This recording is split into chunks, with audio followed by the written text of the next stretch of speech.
is a UTV 44 sports production.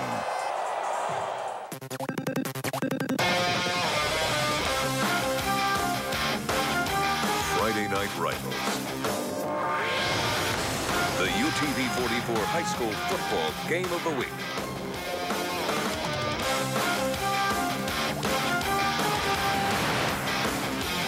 Week 3 of the high school football season here on UTV 44. The MAC-T flag flying high here at the Lip as the Yellow Jackets of McGill-Toolen, ranked number 3 in 7A, will be playing host to a hot team, the Fairhope Pirates, number 7 in 7A, 2-0, coming off a huge win last week when they knocked off their rival, the Foley Lions. Good evening. I'm Jim Cox. My partners Dan Brennan and Vic Lockett as we look at this one here tonight. Dan, I think McGill comes into this game highly ranked. They've had such a great run over the past several years, but boy, they are young in some key spots. Especially quarterback. Bubba Thompson and Paris Chambers got a split time there, and they're going to have their eyes on a guy named Vinny Patty for this Fairhope team. He's a veteran linebacker. He keeps them all in line. He's not the biggest guy, but we've seen these fellas that just fill the hole, make the stop.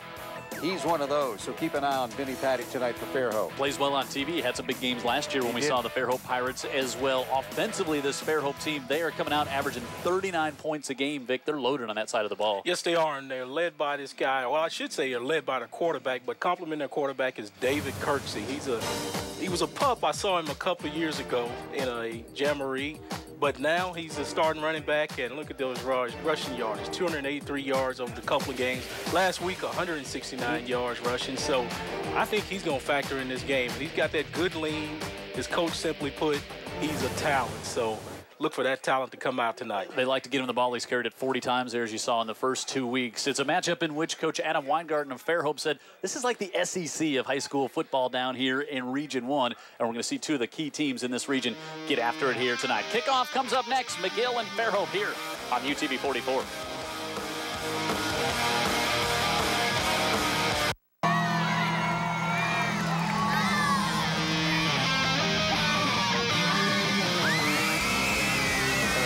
Of future cheerleaders from McGill-Toolen. They were involved in a camp this summer and made it through there, so they got to be on the field to open things up here at the Lip tonight. So McGill, who, as Dan's mentioned so many times, the best student body section here, and they got a bunch of young cheerleaders coming as well. Fairhope will kick this one up, and we'll see McGill's offense first, and we'll see if they can be a little more productive than they were, just 14 points last week against Viger, and need to be a little 17 points in the 17-14 win over Viger. They're going to need more than 17 to beat this Fairhope team tonight. More than likely. Fairhope, they've got a veteran quarterback, heck of a running back, as good as you're going to see around here. And a lot of pieces that have been around for a while. Of course, Weingarten now in his 3rd year, so they understand the system and what he's trying to get across. Hayden Terrell will kick off. Davis, Roberson, and Kobe Jackson back deep for the Yellow Jackets. Onside kick to open up the game, and Fairhope is offside, so McGill will get great field position to start this contest. A little trickery right out of the box, try to get a free possession, I guess Fairhope's thinking, so game changer from the beginning. So they'll back them up 5, and you would expect that to be a shorter kick coming, and McGill should be able to take advantage of that.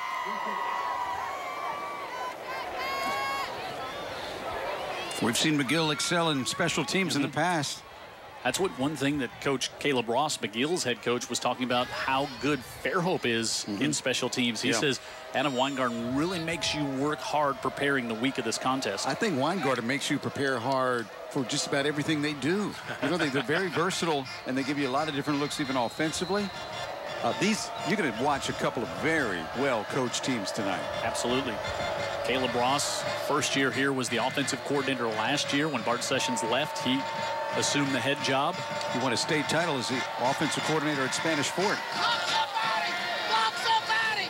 Block somebody! He will send Roberson backing up the middle. He goes to the 30 and on the near side, about the 37-yard line. And that's where McGill will start with their young offense that Dan alluded to. And Ashley Pope has more on that as well. Yeah, guys, this week McGill's quarterback situation was the hot topic. After last week, Bubba Thompson going down and having Paris Chambers come in as his position, we got the green light tonight right before the game. Paris Chambers will start tonight, and if he can lead his team down the field, he will remain the quarterback for tonight's game. Chambers is the quarterback, and he hands this one off on the far side. It's Terrell Kennedy, and Kennedy with a huge gain to open things up, but it's going to come back on a holding call. And Caleb Ross does not like the call. Well, no coach likes to come out and begin the game with penalties. We saw it on the special teams. Now we see the first play on offense. McGill had a couple called back last week, long runs as well, and one touchdown also. So the concentration level should be settling down now. These guys are into their second and third game, so I'm sure the coach is going to have plenty to say about that. Well, there was a wide avenue for him to gallop downfield. The hold evidently was in the area of where the play had success. Tim Dees, our referee. That'll put it back. The sideline judge tried to... Could have been Trip Cobb right there on the outside. Tried to relay the message there to Coach Ross, and I don't think he was in agreement with him. Paris was 5 of 7 for 92 yards last week.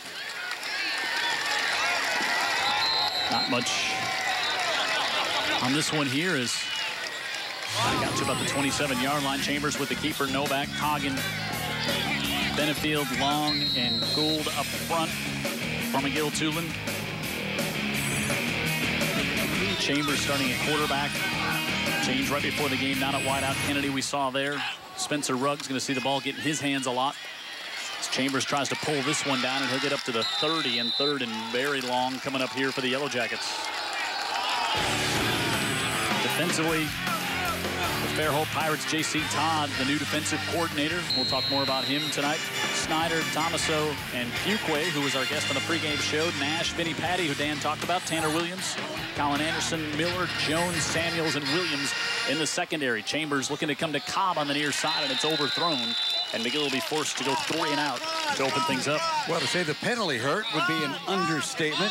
Long run to start the game. There's Patty, of course, the guy we talked about pregame. Yeah, there's a lot of communicating going on down there. If y'all are hearing exactly what we're hearing in our headphones, it's alive down on the McGill sideline, trying to make sure everybody's in place. Well, that's one thing I don't think the viewing audience knows, that there's a lot of communication goes on between the players on the field, and certainly coaches still trying to coach during the game. Jay Rogers with the kick, chasing all the way back to the 25-yard line, up to the 45, and good field position as Jawan Robinson takes it up for the Fairhope Pirates. Don't forget, you can reach out to us throughout the game. Send us an email to heyguys@utv44.com, and we'll do our best to answer your questions. And the thing, we're really busy. But if Lockett is just pouring through stuff over here, if you email us, we'll do our best. But it is a lot of fun, and we love the interaction. And if you have the text number for up here in the booth, feel free to send us a text as well. Love those. So here we look. Gray Jackson hands this one off. Dave Kirksey. Kirksey a pickup of a couple. Kirksey, Vic talked about on the pregame show, 283 yards the first 2 weeks. Ammons, Irwin, Shelton, Faust, and Merchant open up those holes. Baggett, keep your eye on him. 9 receptions and 4 touchdowns already this year. Sanford, Blunt, and Pickens, and then Gray Jackson, who is 23 of 35, 67% completion, and 425 yards here on the early season through 2 weeks. Good athlete whose dad played, I believe, safety at LSU. Looking to throw this. Now he decides to pull it down. Spins to the outside, try to get past the far hash, and they string him along. He'll be ridden out of bounds over on the Fairhope sideline. Really nowhere to go laterally, and got pushed out of bounds and ended up being a loss. Been tough to go sideline to sideline against McGill. Have you noticed? No doubt. Frazier, Gilbo, and McLean up front. Burnell, Fallon, Rogers, and Pond, the linebackers. And in the secondary, Sider, Smith, Lucas, and the speedster, Bendolph, who caught Flowers from behind last week in the Viger game when he got hurt on that play. That kept him out the rest of the game. Now 3rd and 11. Jackson looking, trying to come over the middle, and that's incomplete. And so both defenses forcing 3 and outs on our first 2 possessions here. Yeah, nice job by Connor McLean, defensive tackle, who quickly smelled the screen and backed up, did not pursue the quarterback, and that was one of the elements that messed that whole thing up. Alex Baggett will come on to punt for Fairhope, and Trip Cobb will be back deep. There's McLean, who Dan just mentioned, with a good play there on 3rd down. A good play with his head. Baggett will punt from the 30.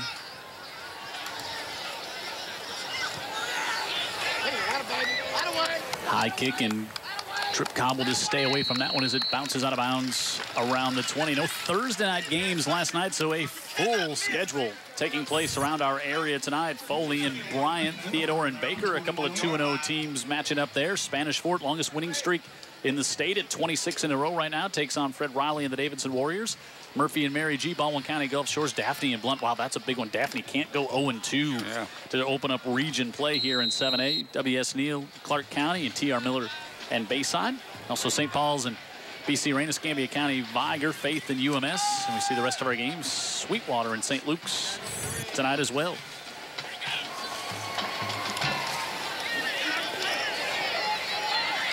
Chambers with the give, and Spencer Ruggs, 189 yards last week against Viger, and as impressive, 32 carries, feeding him the rock all night long. Yeah, they did. Well, of course, he's replacing a guy who got it a bunch himself, Edo Smith, who now finds himself at Southern Mississippi. Starting. Yeah, starting already.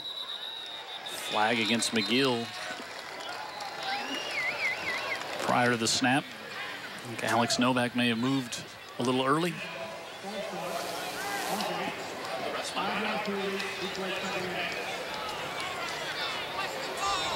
A couple early penalties here on McGill. Not a good sign.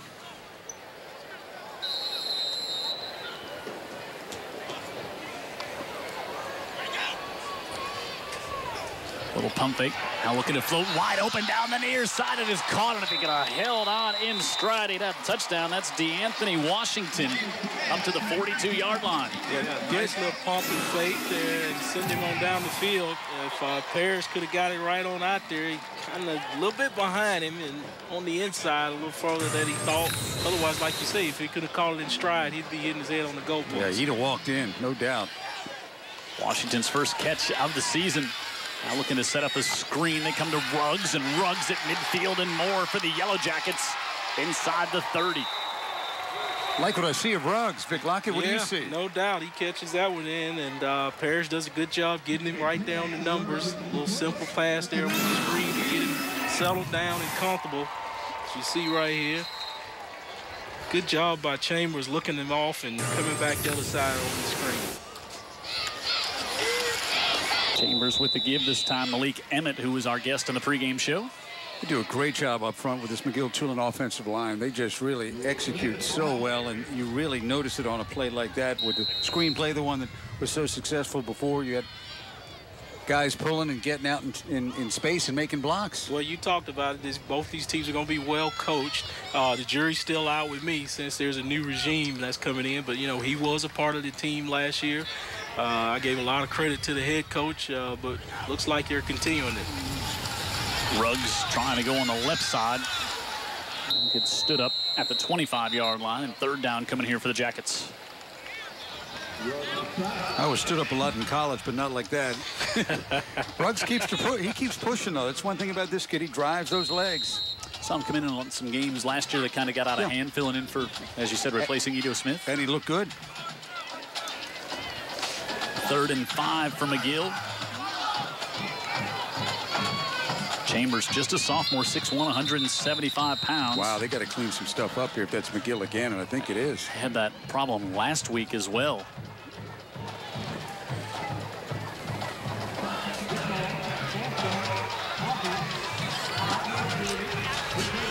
Make it a 3rd and 10. Yeah, like nothing good ever happened. Yeah, if Chambers, with that new change, if he can come in there and secure his position, they'll have their quarterback for the next 3 years, 2 or 3 years. So That would be a great set for McGill going forward. Both guys are sophomores that are competing for it. Chambers, lots of time coming to the near side. He's got Satterwhite complete, and Satterwhite down to the 11, and he's got another McGill first down. That's a familiar name. Jason Satterwhite, this is the junior. His brother Harry played here, was a quarterback at McGill. He was a very good quarterback. He started 1 year last year and was excellent. Did a great job, didn't he? And I got a chance to meet Harry Sr., who was a great guy. Pretty modest for a daddy of the quarterback. Big 3rd and 10 conversion. Ruggs trying to get to the outside, spins, and he'll be hit. May have got back to the line of scrimmage, but not much more, as Charlie Jones was the first one in there, and also Colin Anderson came in to finish it off. Yeah, Jones was the guy that blows up the play. Anderson cleans up. Again, Fairhope, well coached and aggressive. Yeah, J.C. Todd, the defensive coordinator, came from Daphne, of course, had the horrific accident last year, but an inspiration to so many. Ruggs up the middle. Ruggs down to around the 5-yard line. McGill can get a first at the 1. You know, going back to Chambers there, I've got to mention, you know, his dad was a great player on that Viger team from back in 88, 89, cornerback. Electron Williams in the group, yeah, right? that game there, so he's got good bloodline. Looking to throw wide open in the corner. Does he get in? No, he steps out right at the 1. It's a good pass from him, as well as take a look at him throwing it out there. His grandmother goes to church with me, so she's excited to see him get the start too. Paul Clark could not get in, and he's about a half a yard short of the first down. Boy, he's a big, good-looking athlete, huh? 6'4", 225. Yeah, they've got him here at McGill, I can tell you that. And we'll get a timeout here with 5:24 remaining in the opening quarter. 4th and 1 coming up for the Yellow Jackets. Do they go for it? Or did they turn to Charlie Green, who kicked 3 field goals last week in their win over Viger?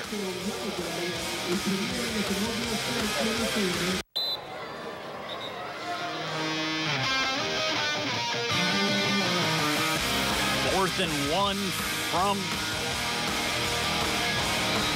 the 1.5. And they'll go with Ruggs right behind center, and Kennedy as well, and a high snap over his head. And the ball is still loose all the way back to the 35, and McGill-Toolen with some issues here offensively. They have the key penalties, and then they just put Ruggs and Terrell Kennedy back in and put Paris Chambers on a wide receiver, and never a chance as that one went over the head of Kennedy. Yeah, that was kind of a self-destruction right there, and that's not what you want to see in a center-quarterback exchange. You know, not only that, Fairhope ends up with decent field position to start their drive. Out to the 26, yeah, you figure they stuff you there. Well, they got to go 99. And Chambers on the play previous to that, if he's able to get it to Clark just a half a second earlier, he's in the end zone. Gray Jackson, the senior, fakes to Kirksey, and now wants to throw over the middle, and that one's incomplete, as that one was not out of the hands. The good play is Winton Blunt. Yeah, that play looks familiar to the Alabama faithful, trying to get the tight end involved there. But ours was intercepted. At least that one was just broken up. Great play by the McGill defender there, too. Charlie Sider there to knock that one away is Blunt. Couldn't hold on to it. Well, Charlie's 175 pounds, but it probably felt more like 225 because he laid a lick on him right there.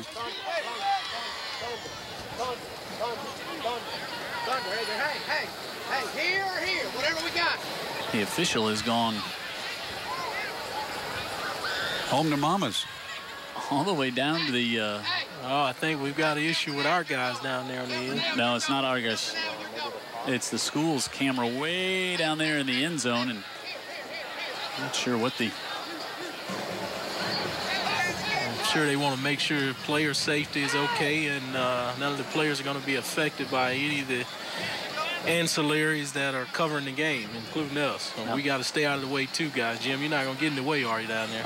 No, we had a little that issue before the game on a little punt coverage with one of the McGill players that I had to give a little straight arm to, and I hope the young man's able to play this evening. He's going to be all right. It was a forearm shiver. It was old school. Did not have his head on his swivel. Did not expect the TV guy to come out of come out of nowhere to give him a thwack. Kirksey on the right side. Now this one's going to come back. Going to get a hold here against Fairhope. So we talked a lot about the offensive. Fairhope coming in averaging 39 a game through the first 2 weeks, and both defensive coordinators here dialing up scoreless through the first 7.5 minutes. We've also talked about how well these teams are coached, and yet the flags are flying out there. Well, I know I would think on the offense. 10-yard penalty from the spot of the foul. Replay second down. I could understand the excuse on one side of the ball, but not necessarily over there in the white, because they've got their coach, and he's been there, what do you say, 3 years? Third year. Third year. A little bit of transition going on at McGill. You can expect a few things to happen like that. We'll talk about the defensive coordinators here in a second in tonight's matchup. Is they're each their own story, aren't they? 2nd and 22.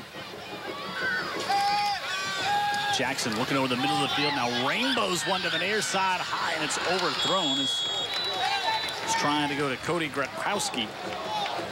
It was incomplete. Talking about the defensive coordinator, so over on the McGill side, of course, when Bart Sessions was the head coach, he was also the de facto defensive coordinator as well. Bart known for his great defensive prowess. And so Ricky Chancery was longtime defensive coordinator over at Daphne, and then came over here to McGill, retired, was enjoying a little NASCAR, kind of hanging out, and then McGill needed another defensive coordinator after Coach Sessions left and went up to Spain Park, and so now they bring Ricky Chancery out of retirement, and he's back here on the sidelines, and he's as good as they get. Knows the school, knows the system, and knows the kids. 3rd and 22, and traffic able to get that one complete.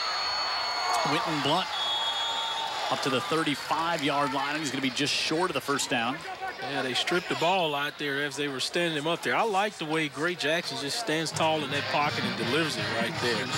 The ball comes out right there, but get a fortunate bounce, and the tight end falls right back on it. So 4th and 1 from your own 35. There's Gray Jackson. 6 touchdowns last week against Foley. Threw for 4 and ran for 2 more. Yeah. And there's no hesitation on lining up to go for it here. Quarterback sneak ahead. That big boy get a little pushed in and just say, hey, get it all you can get, big guy. Well, after you see that, you know why there was no hesitation. There's also no hesitation after the snap. That's right. Well, Jim just talked about it. He accounted for 5 touchdowns, 3 to 1 receiver. That's a senior that never played until this year, and then he ran the other 2. So Gray Jackson really becoming a story over there. And I hear Alex Baggett is the other guy I need to watch out for. He's got 4 touchdowns through the first 2 weeks, does Baggett. On the receiving side, Kirksey takes a big lick up at the 45-yard line. There's Davis Burnell. Dropped the shoulder on him. Yeah, you can look at Kirksey there, and you can tell that kid just has talent. I mean, it only takes a couple of carries and watch him, and you can say, yeah, he's got that something about him. I think the first time you saw him, he was about an 8th grader. Yeah, really? That's right. He's playing in a jamboree, in a preseason jamboree, and I was like, who is that guy?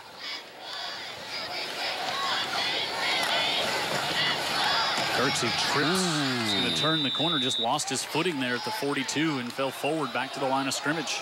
Yeah, McGill need to think that that turf monster they put out there to get him, because he had some cooking right there. He did. You saw his enthusiasm putting that right foot down and making the break. Yeah, that's a great way to put it, enthusiasm. He saw a lane and just got it tripped up. Yeah, he was about to turn it on. 3rd and 7 for the Pirates. Gretkowski to the bottom of the screen. Now they'll send Kirksey out that way as well. They zip it to the near side, and Baggett has his first catch of the night at midfield, but he stood up there. He's going to be short of the first down. You can see McGill try to strip that football out. You know who these teams remind me of? Each other. Just hold the mirror up, huh? I'm telling you, man. Yeah, scrappy bunch. Look at this guy. Look at Baggett. Yeah, you pull it in on the second beat. Coach won't say anything about it except in the film room, but won't say much since he hauled it in. Sider trying to strip that one out. It'll be 4th and 1 again, and no hesitation, and they'll put Gray Jackson right under center. And they're going to dot the I this time with Kirksey. See if they give it to him on a power lead. Blunt at fullback, and Kirksey behind him. And now they wanted to go forward, and Some miscommunication on the snap count there. Yeah, they wanted to run the sneak again, but center didn't snap it, or quarterback had to call off. One of the two. Yeah, I think Jackson goes early, thinking the snap was coming one quicker. Dead ball, false start, offense, 5-yard penalty, replay 4th down. That'll bring us up to 4th and 6, and now that'll bring the punt team out as well. Alex Baggett will stand back there, and Trip Cobb will go back for the Yellow Jackets.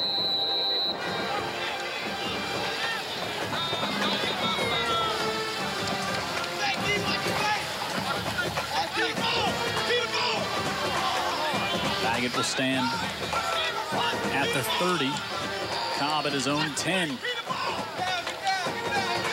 Very quick moving first quarter here. We're inside 2 minutes already. High snap over the head of Baggett all the way back inside the 20. He'll pick it up. Going to try to run it forward. Instead, McGill will get it at the 20 of the Fairhope Pirates. Wow, 2 times we've seen the ball go over the guy's head from the center. The centers are having their time tonight, so they're going to want to correct that.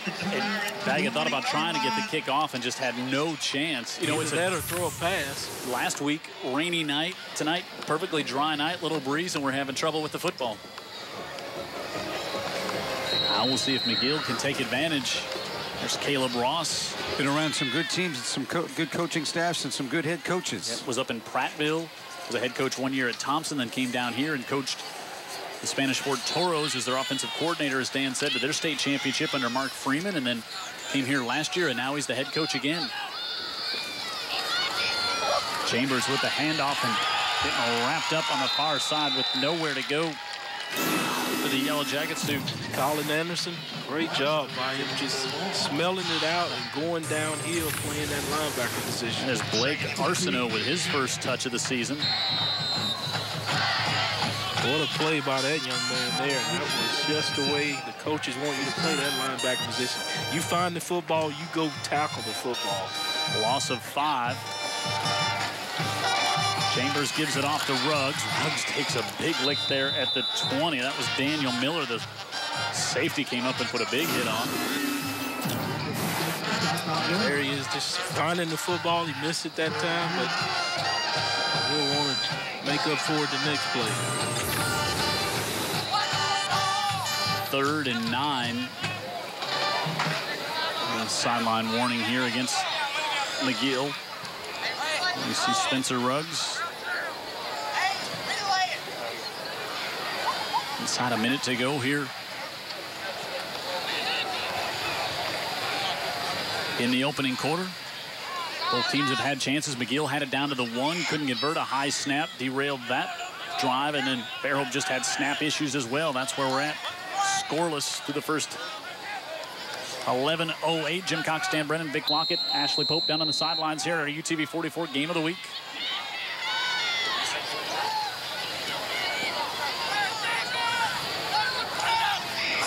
Chambers, play action to Ruggs, looking over the middle of the field. That's tipped up in the air, intercepted inside the 10. Charlie Jones with a pick for the Pirates.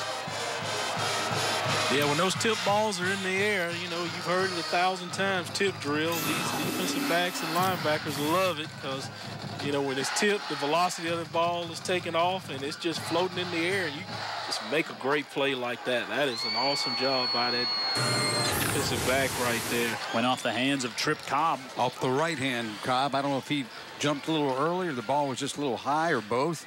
I kind of felt like it got there a little further out and faster than he was anticipating it, and Charlie Jones was the fortunate guy to get the interception on that, so he'll take it either way. Let's see if Fairhope can get something going with Kirksey here. Starting at their own 9.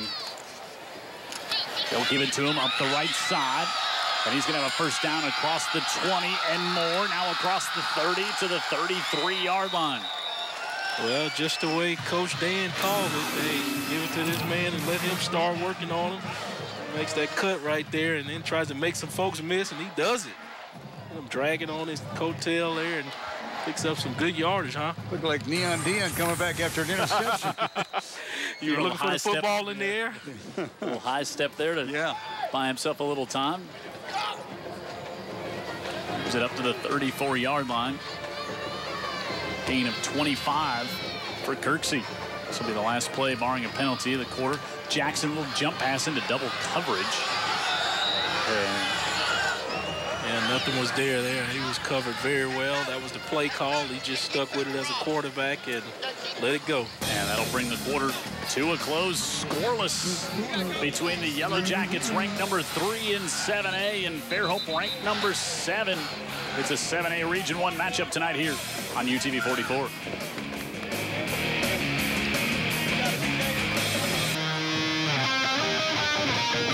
Turnovers, they've been the story here in the first half. High snap derailed a couple of drives. And then a tip here. The interception by Charlie Jones, and we're scoreless through the opening quarter here at McGill-Toolen. Jackets with its, I should say the Pirates with its 2nd and 10 at their own 33. Ray Jackson gives it to Kirksey. Kirksey sheds one tackling up to the 42-yard line, and Davis Burnell holding on for dear life. Yeah, they were trying to do the blitz there, but guessed the wrong way. 5 ain't a whole lot of fun to tackle, isn't it? No. And if you're trying to tackle him, he may make you miss, or he may go straight through you. You just don't know what he's thinking on that particular play at that particular instant. C.J. Pickens to the bottom of your screen on 3rd and 2. Right back to Kirksey up the middle, and Kirksey's got some more space and a first down into Yellow Jacket territory down to the 38-yard line. He's nice, huh, Dan? He is nice. He also got some help up front. Yeah, they're doing their jobs, aren't they? Nate Faust, when they say downfield, maybe about 5 yards downfield, made a key block to make that play a lot bigger than it looked like it was going to be. From the 37. Right back to Kirksey. Trying to spin forward. He'll pick up about 4.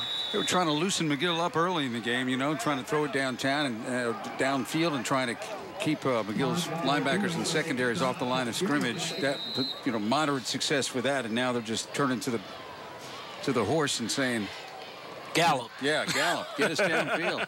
He's doing it. 2nd and 6. They'll split Kirksey out. Jackson wants to pull it down, sheds a blitz. And Kirksey watches as Jackson takes this one inside the 20, 10, 5, touchdown, Gray Jackson. Yeah, that was some nifty little running by him. I don't know if that was a design quarterback draw or not, because he looked like he was going to fake it out there to Kirksey, and then he was going to look downfield, and the pressure came. He made a couple of people miss, and he's downfield for a touchdown. Yeah, it may have been design or maybe not, but for sure, once he decided to go, he was gone. Yeah. 33-yard touchdown, his 4th rushing touchdown this season. That's right. He can pass it in. He's a run threat.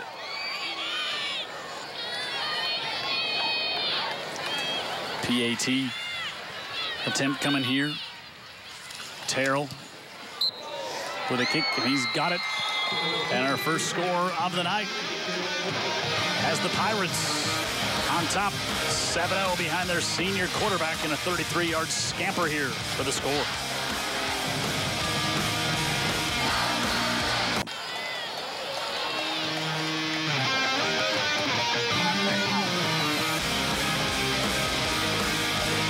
Fairhope band across the way from us here at the Lip, and their team scores first here. Adam Weingarten, head coach of the Pirates, 3rd year. First time facing McGill, 19-7 since he's come here to Fairhope. That's a guy you could tell a secret to. He'd never get out, you know?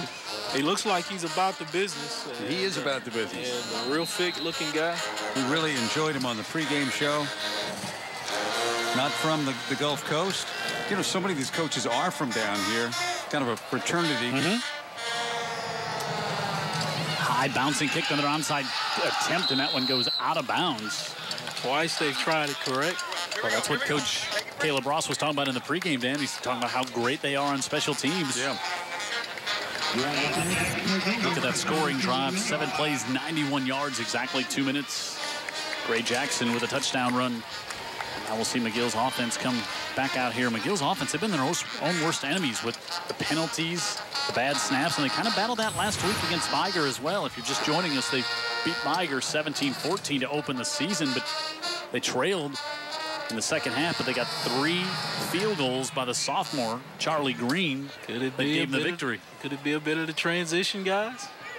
I know he was the offensive coordinator last year, but just something was about that guy last year. I think 2 sophomore quarterbacks. I think when you're trying to find one, and you got 2 sophomores there, and Bubba Thompson just kind of got nicked up in the game, so they pulled him out, and then Paris came in and started leading the team a little bit better and a little more smoothly. Yeah, played well enough so that he gets to start tonight.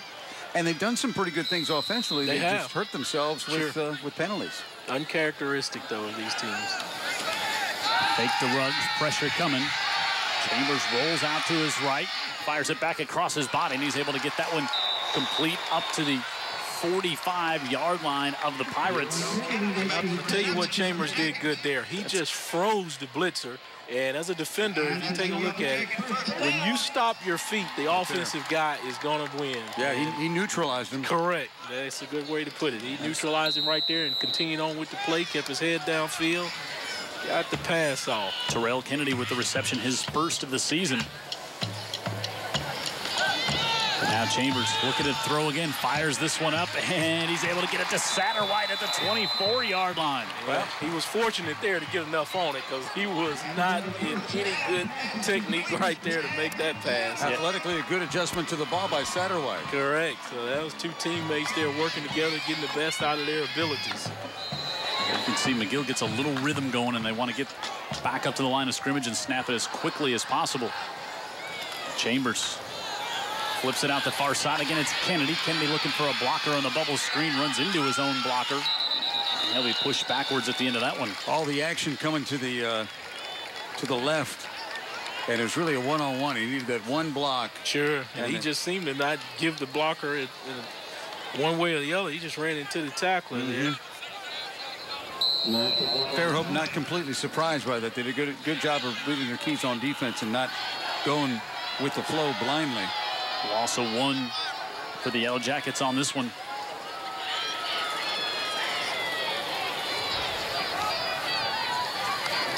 Chambers looks over to get the play. From the bench on the near side, he sends Ruggs out to the right. Now Chambers wants to pull it down. Trying to scamper. Fall down to about the 23-yard line, and now 3rd down coming up for the Yellow Jackets. Just a sophomore. Yeah, you're taking a look at Chambers. I told you, he's got that good bloodlines. Narvey Chambers, his dad. Great cornerback for the Viger Wolves. He didn't throw on his side ever. Now he's got his son. I wonder if he could pick his own son off. 3rd and 9.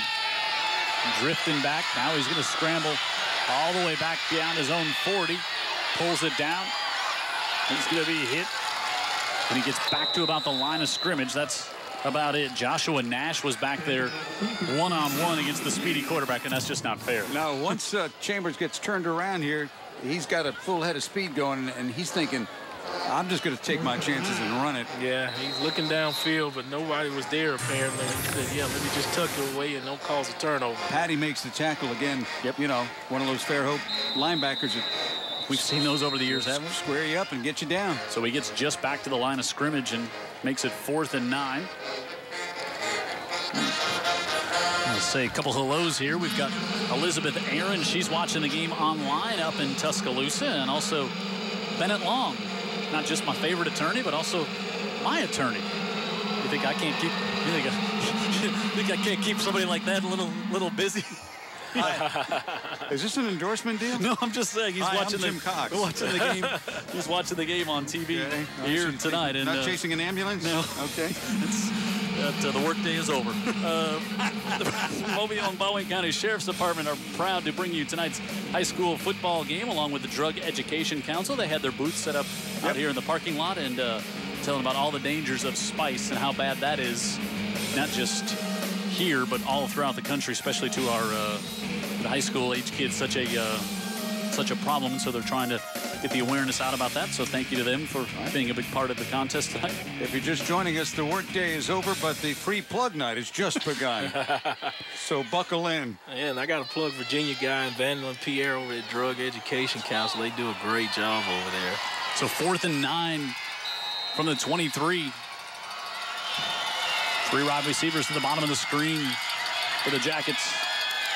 Chambers steps up in the pocket, fires, and it goes through the hands of Trip Cobb and incomplete. And a turnover on downs by the Yellow Jackets. Had a couple of guys open out there. He did, and McGill did a great job picking up the blitzer, too. The back came all the way across the formation there to find the blitzer, to give him a little more time to get that pass off. A little bit high. Wish he could have got it down lower, but went through the receiver's hands as well. All right. There. Trip Cobb, we'll talk more about him later tonight and his accomplishments in the classroom. I would venture to say McGill would have more yardage, but they're just not cashing in. From the 23, Gray Jackson feeling some pressure, and Jackson going to be dropped all the way back inside the 10-yard line.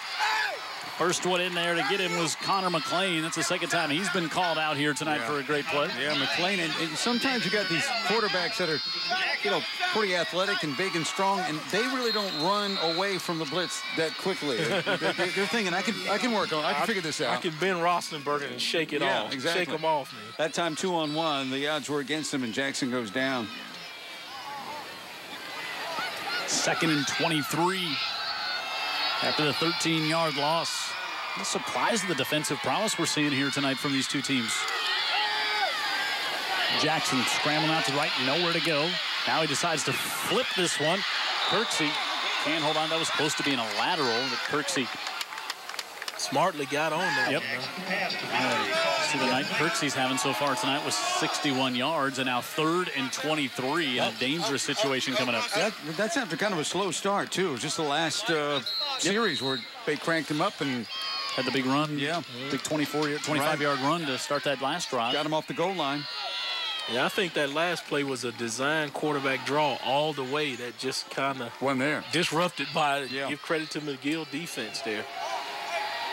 And he just was making something out of nothing, trying to flip it out to Kirksey. He's a tough kid. He's taking a lot of hits, though. Play clock down to 3. Jackson heaves this one, looking for Baggett, and he's got him in stride at midfield. Nice rainbow right there in stride as Jim puts it there. Great throw and great catch there.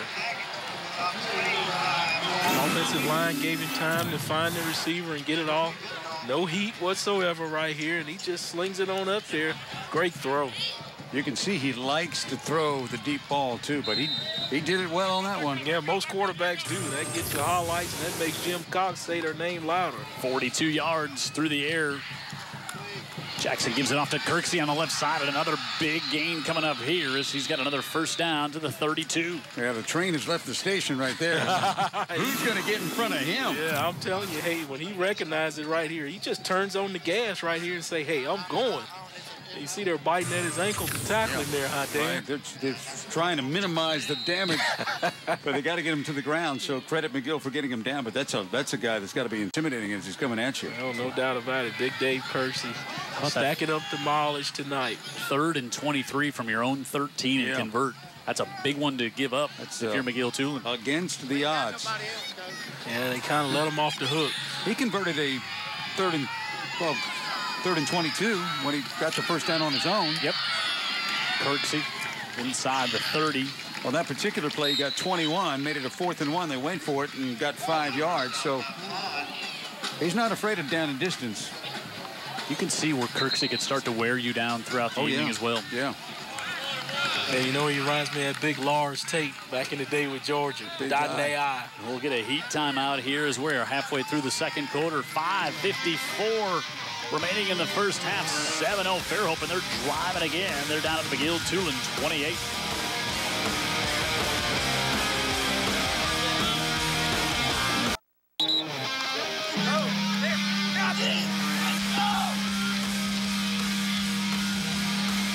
Back here at McGill-Toolen, 7-0 Fairhope. On top in a 2nd and 5 from the 28 here in a 7A Region 1 matchup. Maybe you're just joining us for the first time this season. Here's talking about 7A, new classification in Alabama, the biggest schools in the state. Kirksey inside the 20 and another first down to the 15.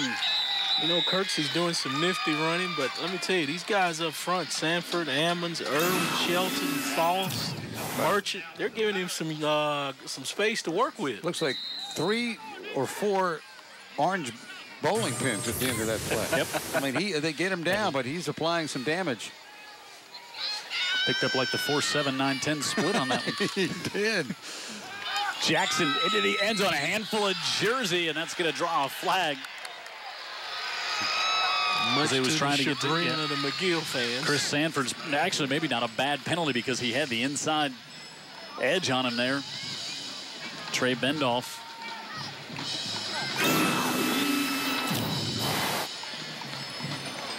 Actually might have been Juwan Robinson. It was Robinson.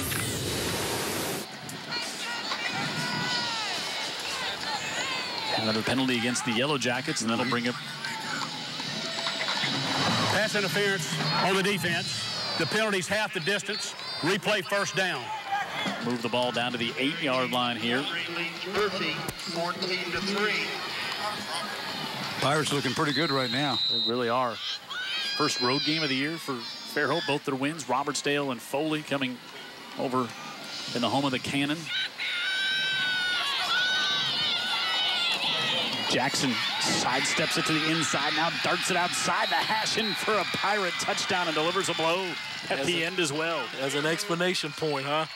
You know, you got a quarterback like this, a line of scrimmage like this, and a running back, talking about their first road game, they could be playing in the parking lot right now. The way they play doesn't much matter. They might prefer it. Exactly.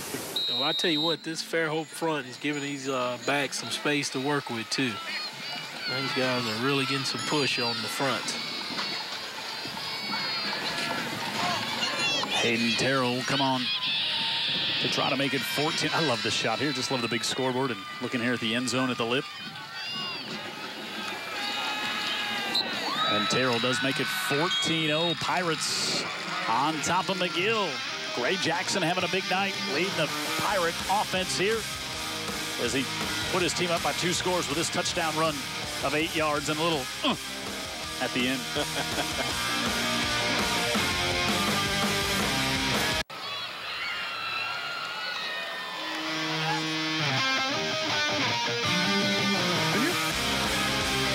Look here at the lip.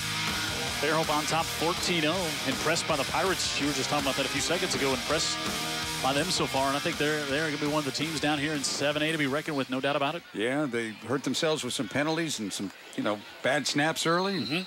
Now, once they got out of their own way, McGill McGill not able to offer a whole lot of resistance defensively. They got some pieces. Terrell will kick this one off.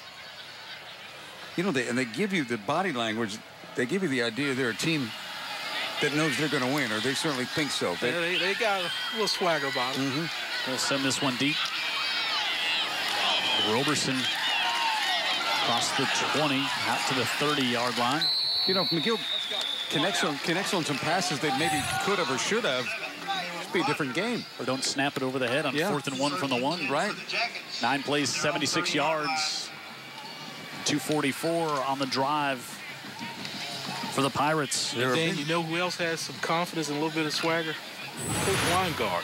Yes, he does. So it's permeating through that team. I'd agree. And it starts at the top. Yeah, it looks like a day at the park for him on the sidelines.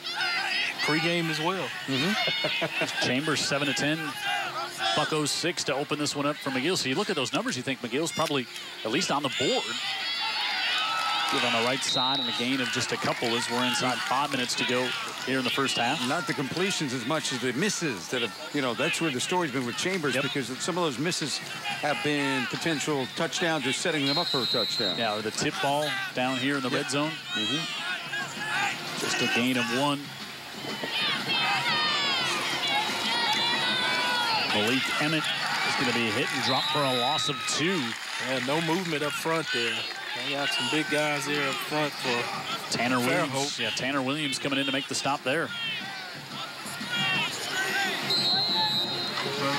Mark it just a loss of 1 and bring it back to 3rd and 10 for McGill. McGill needs a couple of first downs here. 4 minutes to go. You punt it back here to Fairhope, and you could be in trouble the way the Fairhope offense has looked the past few drives. Chambers, little ball fake. Looking down the sideline. He's got some room, fires it up. Can he catch it? And he's got to complete at the 48-yard line. Wow. That's our guy right there. Malik Emmett with the reception. He was on our pregame show, Vic. Really, really sharp kid. He drops this one in there nicely. Yeah, pump fakes it and sending it over there. Over the linebacker and in front of the safety coming over. And Malik's going to get a breather. He saw the safety coming over. That was a tough catch and play by a guy that we sized up as pretty tough in the pregame. Up to the 47.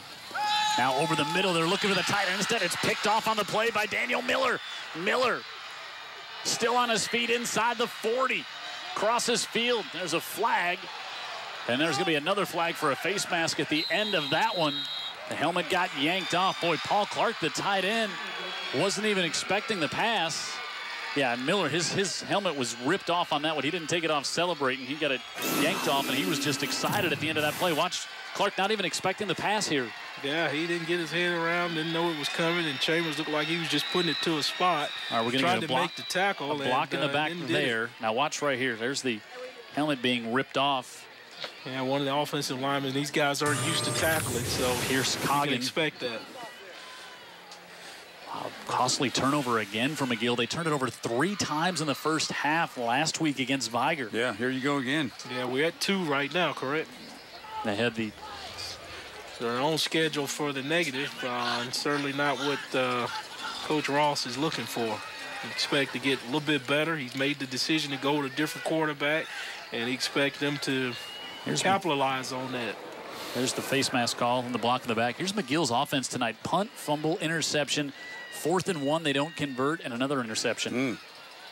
And in between, would you believe they've done some good things? Yeah, they have.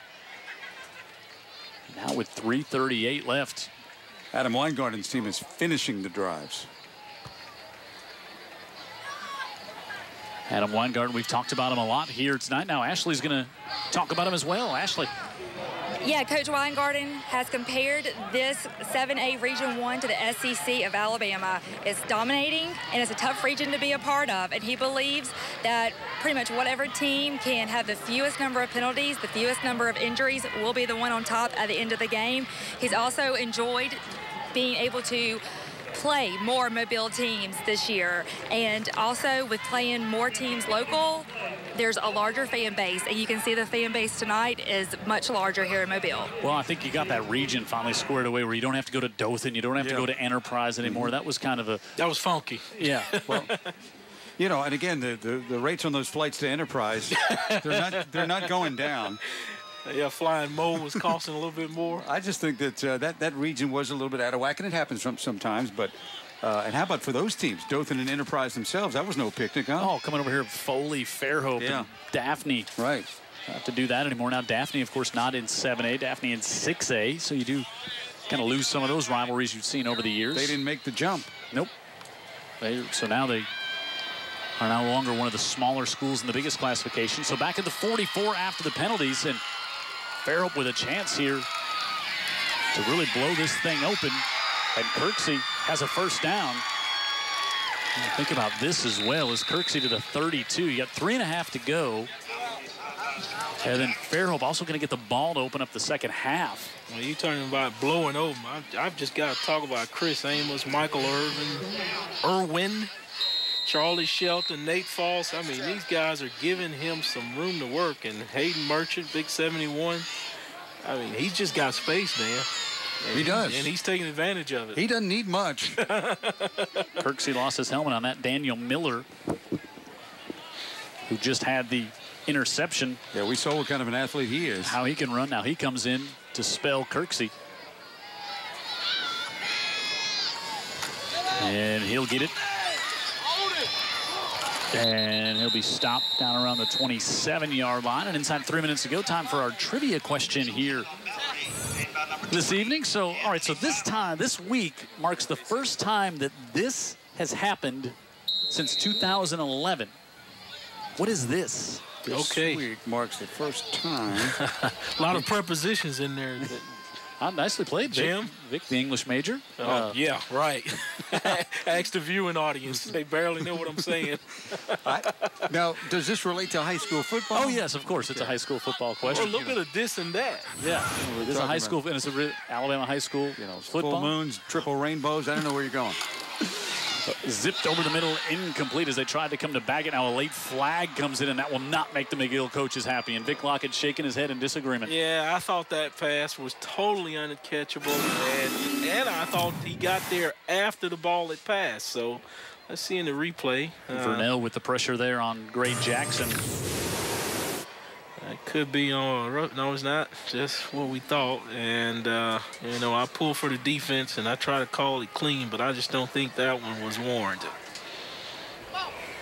The last thing McGill needs right now is flags. To help out these Pirates. Yeah, Pirates don't need much. They're already stealing enough, these Pirates, huh? They're good. Raiding the field. Pass interference on the defense. Half the distance. First down. Distance penalty. Move it down to about the 14-yard line here. 2:09 remaining.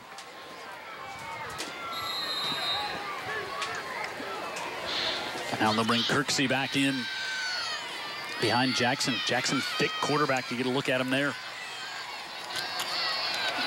Gives it off, and good penetration by McGill. Yeah, they kind of sold out is what they did, Jim. They just brought everybody coming and off the edge. Yeah, and Gilbo right up the middle got him. Yeah, watch Weingarten's adjustment to that if McGill continues to kind of bring everybody up to the line of scrimmage, because we know that Gray Jackson likes to throw it and likes to try it, fit it in a little window. See what happens here. Got Blunt and Baggett. Split up to the top of the screen as well. Middle of the field's going to be open if those linebackers get too happy up front.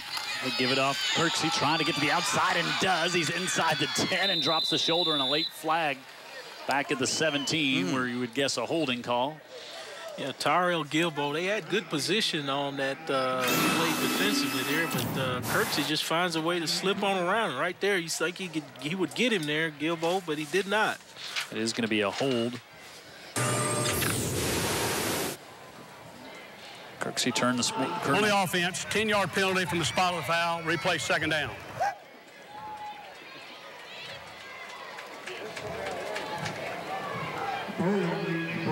Jack Morabito now coming in. Some time at defensive end for the Yellow Jackets. Down to a minute 24. All 3 timeouts for Fairhope. So that's not an issue with just a minute 24 left. This will be 2nd and 21.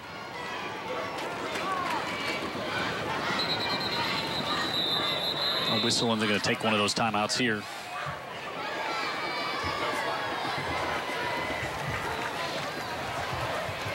Well, they want to make certain that they do good, that they're down here and make good on this second down play. It's a long distance for the first down, but still, let's make sure we get it right.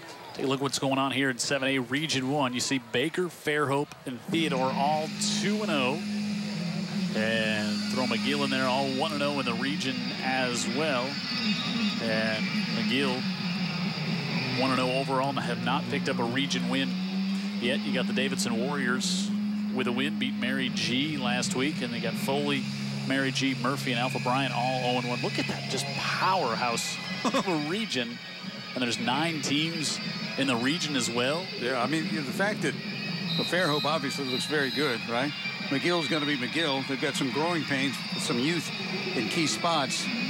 Murphy, they gave Baker all they wanted last week. And, of course, the fact that Baker has come from the back of the pack from about 5 years ago to now be a contender, it just makes this whole thing that much more contested. It's not your old granddaddy's Baker again. It's not even your uncle's Baker. That's right. I'm telling you, hey, you got to take a look at this Baker group. I think the old guy out there can coach. 2nd and 21 after the holding call against the Pirates. Jackson over the middle of the field and tries to threaten the needle, and that one is incomplete as he was trying to come to Cody Gratkowski again. Yeah, it looked like DeAnthony Miles. He may have got a paw on that one there. Watch his feet here.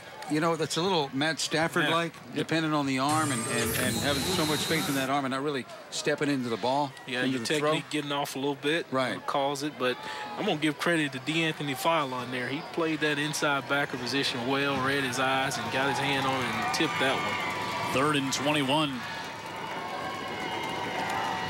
Jackson looking for the corner of the end zone, hangs this one up. Gradkowski is there and can't hold on to it. Good job by McGill to converge on that one, but a well-thrown ball by Jackson. Yeah. He's a gunslinger. Yeah, he stood in that pocket there. He stands tall in it, and he slung it out there. Put it in a place where his receiver could make a play, but McGill was up to the task that time, and they made the play. Not sure why there were 2 receivers in the same general area of the end zone, but certainly they didn't draw it up that way, did they? Don't Coach Dan? So. Don't think so. So do you try a 43-yard field goal here? I think if you got a kicker that you trust at all, you do, because the odds certainly against you with the... They're going to have to hurry. Yeah, play clock's at 9. That was at 6. He doesn't have the tee down yet. He won't make it there. Yeah, they're going to take a timeout. Wow, they didn't call the timeout. They got flagged instead, I believe. Let's see. Nope, Coach Weingart was over there and got the timeout. All right. He was right in the official's ear.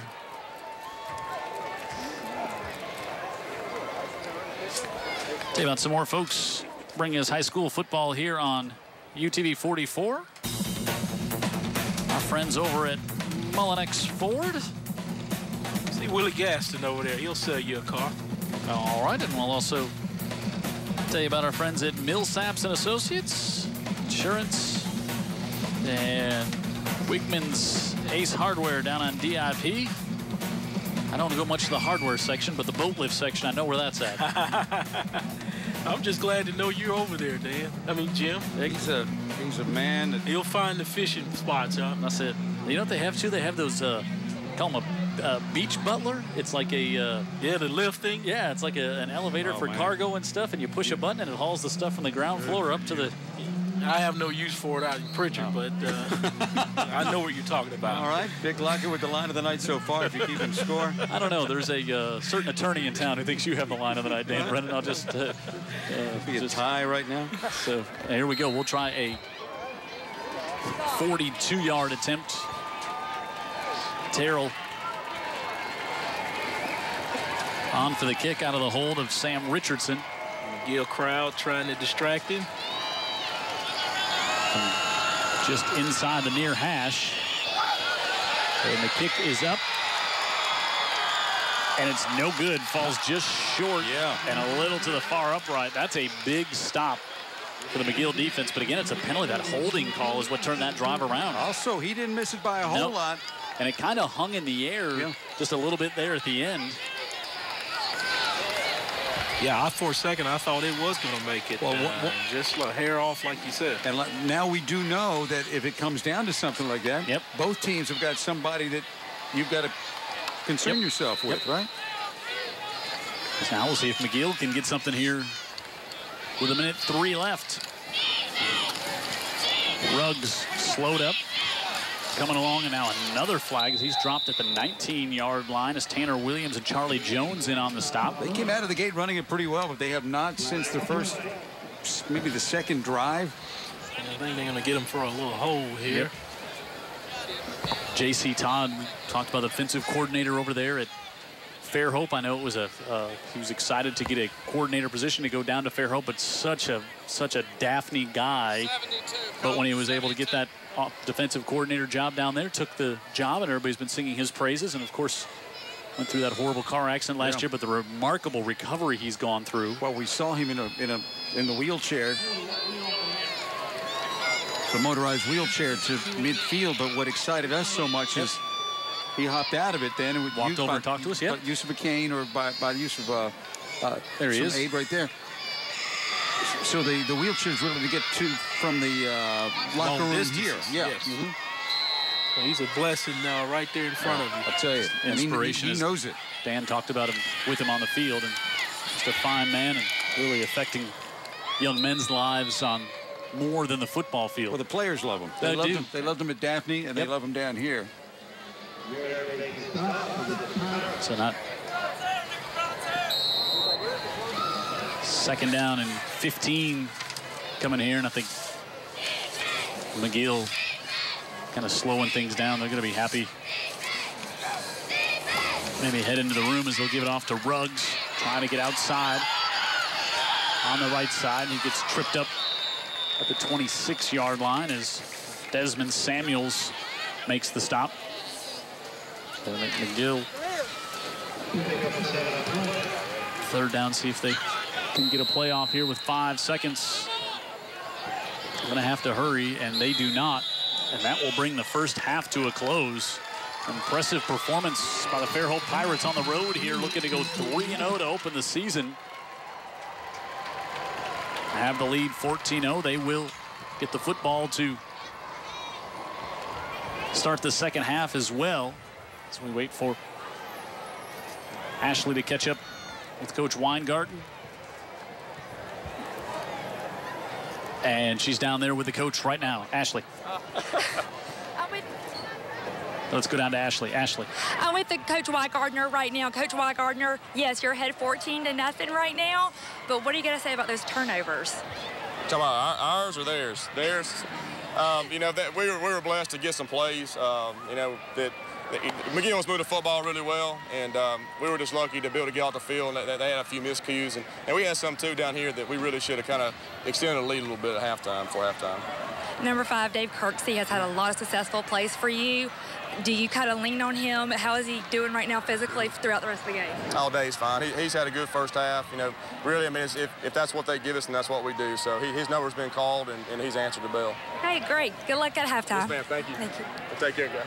All right. Thank you, Ashley. It's 14-0, our score here at the half. And, you know, at the end of tonight's game, we will give you some players, including Dave Kirksey, to choose from, who's the player of the game, possibilities for this week. You like his chances of being the final 3? He's in the lead right now, I would say. Let's take a look at our player of the game from last week, Reginald Jefferson, defensive end from Baker. We called his name early and often, Vic Lockett, which made you happy. Oh, yeah. You know, these defensive players, I love to see them make plays. They don't always get the credit for it, but Reginald Jefferson was the player of the game for the Baker Hornets, who opened up the year at 2-0, looking to go 3-0 now. And came up, made a big stop there to shut down a Murphy drive. At the end of tonight's game, we will vote on the Tank Brown Player of the Week, brought to you by Advanced Collision. And go to local15tv.com after tonight's game to vote on the player of the game. And I happen to know, I'm so glad that we make it clear it's Coach Tank Brown award, because that means a whole lot to his family. I know that for a fact. There's our halftime score. When we come back, we'll hear the Fairhope band. It comes up after this on the UTV 44 High School Football Game of the Week.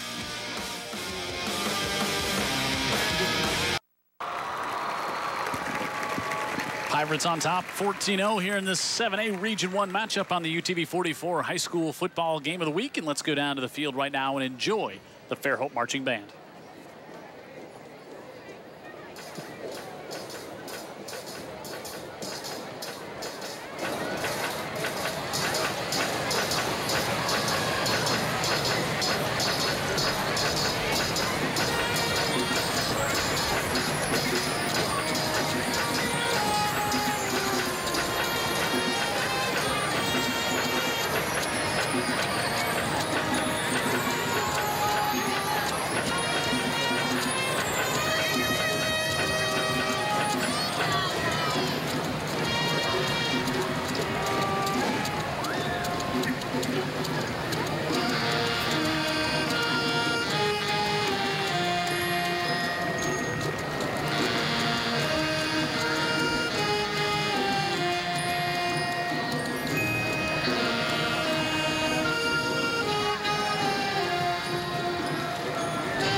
here at the Lip. Fairhope on top 14-0. Let's go down and enjoy the McGill band.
Side of the stadium here tonight at the Lip, where McGill-Toolen trailing Fairhope 14-0 at the half. But, you know, really, when you look at this first half, both teams have done some things well, but I think both coaches, and you heard Coach Weingarten tell Ashley that they left some points, and I think both feel like they're still not where they want to be yet. Well, I talked to, overheard, actually, some McGill parents at halftime, and they were saying, we're hanging in there with them, and I think that's what's going on right now. As the half went on, Fairhope seemed to be the more dominant team. What did you see, Vic? Yeah, I agree with you. You know, both teams are doing some things well. They're both getting a lot of yardage, but it's Fairhope that's closing the deal and getting the touchdowns. Yeah, McGill kind of shot themselves in the foot. You know, they turned it over 3 times in the first half last week, and then they do it here as well tonight. They had a couple of them. That was 4th and 1 from the 1.5, a bad snap.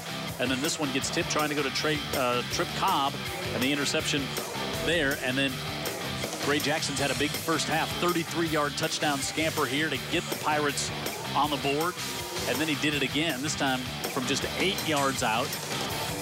And I think Fairhope feels like, you know, they had a holding call go against them later. They were going in late in the second half again, in the second quarter again. He just likes to play, Jackson. Yep. He's got some pretty good players around him, but he just likes to get after it.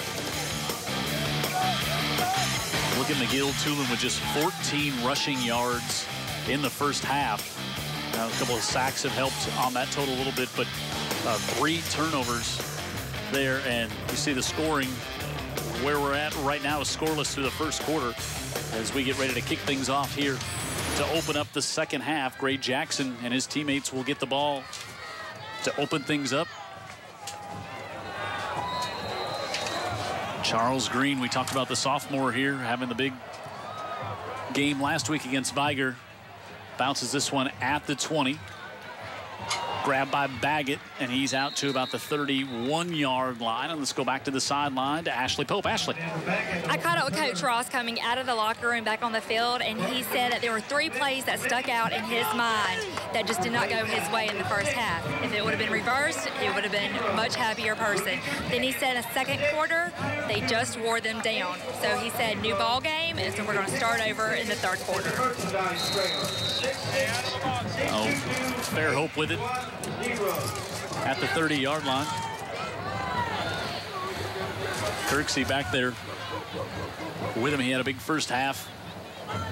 You do expect a healthy dose of him here in the second half as well, as he spins free, and now he's looking for the edge to the 40, 45, up to the 46, and another first down for Fairhope to open things up in the second half. As Kirksey gets the corner there.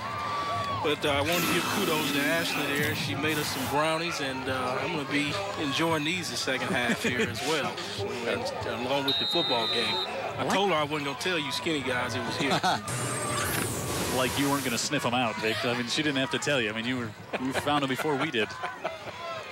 From the 46. It's like a search dog. Kirksey kind of has that straight-up running style sometimes, too, where he kind of kicks those feet out, like you said, like Dion on a return. Yeah. Pirouette spin there. Not going to spin away here as he's going to be pushed all the way back. Kermit Frazier in there to disrupt that one. All 325 pounds of him. Yeah, he gave him a big bear hug. He did. Well, the big bear gave the big hug. But Kirksey is not only, really tough to bring down one-on-one because he is powerful. He's got some speed, but he is athletic, too. Mm-hmm. Loss of 1.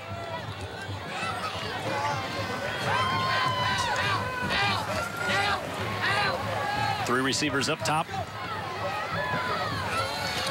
And they'll pitch it to Kirksey this time. And Kirksey has a hole on the left side and plows forward. And he has another first down inside Yellow Jacket territory. Dan, he's fun to watch, isn't he? First time we saw that quick little pitch out to the left side. When he gets to the second level, too, it is kind of a man versus boys situation. Sure. I mean, physically, McGill doesn't really match up with him all that well. But they're doing a nice job of trying to minimize the damage and swarm to him. Fairhope's had the ball a lot in this game. They sure have. But the difference in first downs just was 8 and 5 in the first half. Bratkowski to the 35-yard line. So McGill has capitalized a little bit, but like we said, we just hadn't seen them close out the deal. Of course, Fairhope with the 8 first downs in the first half. 2 touchdowns. That's the main thing right there. Well, an old coach told me, he said, the guys with the most points on the scoreboard wins the football. 100% of the time, Vic. Thanks for coming.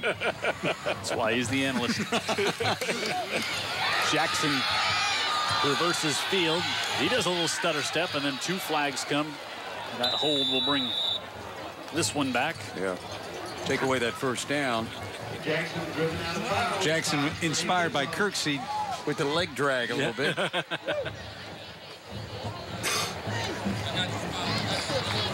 From the 23, so this will back it back up to the 33, and it's going to bring up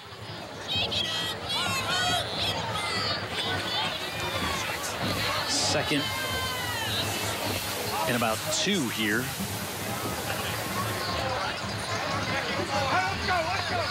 And that holding is what stalled that drive at the end of the second quarter. It looked like Fairhope was about to go in again. Yep, that's right.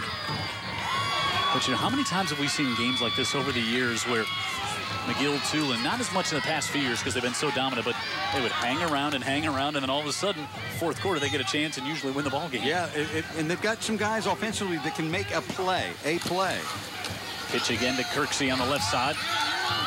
He'll fall forward. Depending on the spot, he's going to be very close to the first down. I think he's going to be just shy, maybe.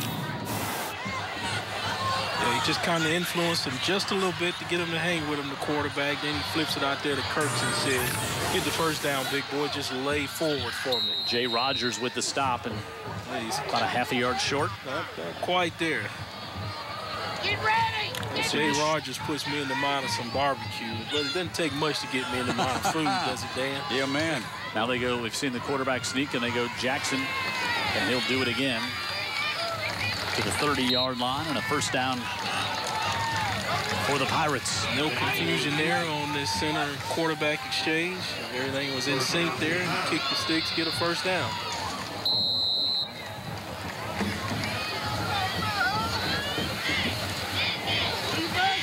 Kirksey will stay in behind Gray Jackson. This kid's gotten big and is filled out, hasn't he, Jackson? Look at Jackson right under center here now. Don't see this very often. I formation. On the option to keep it now. He pitches it back to Kirksey. The ball's on the ground, recovered by McGill.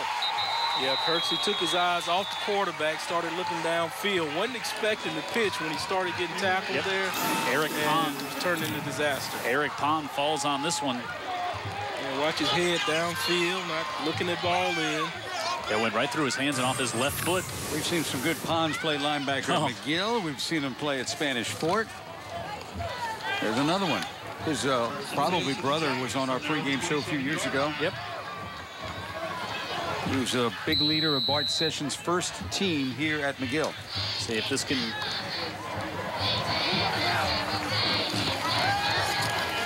Looking to pass. Parrish screen pass intercepted, picked off by Fuqua, and they turn it right back over. Wow, Drew Fuqua, who was our guest on the pregame show, that was tossed right to him. What a play by him, just reading the quarterback, staying there, smelling out the screen. He tried to fake him the other way, but he's staying right there in front of the back. Intercepts an easy one there. Chambers just didn't expect that backer to be there when he turned his head that way. Fuqua, who he was a treat in the pregame show, was a very good student in the classroom, and we asked him about it, and he just kind of downplayed it. And he said, after we got off the air, he was like, I thought I was supposed to be humble. He was just, he really didn't want to pat himself on the back, and we were talking about how good a student he was. So he was like, I'm okay. Yeah. A turnover. One thing what I took away from Fuqua was what a football player we were going to watch tonight. You know, really a competitor. Kirksey on the left side, big hole. Kirksey inside the 10-5, touchdown Pirates. Yeah, he did a great job that time, just letting his blockers finish opening the hole with that little hesitation, and then he explodes through there for the touchdown. Experience. Yes. That's what you get when you've been a senior back. He's waited his opportunity, and coaches probably knew he had the talent all along, but didn't want to throw him in there before his time. Now he's getting it and making the best of it. It's going to be hard-pressed to see a much better back than him this year. Yeah, I agree. He looks good. Wait to see Flowers make it a Viager game. Yep. Terrell makes it 21-0. Fairhope. Impressive so far to start the season. Impressive tonight on top of McGill. 7:48 to go in quarter number 3. First touchdown of the night for Kirksey.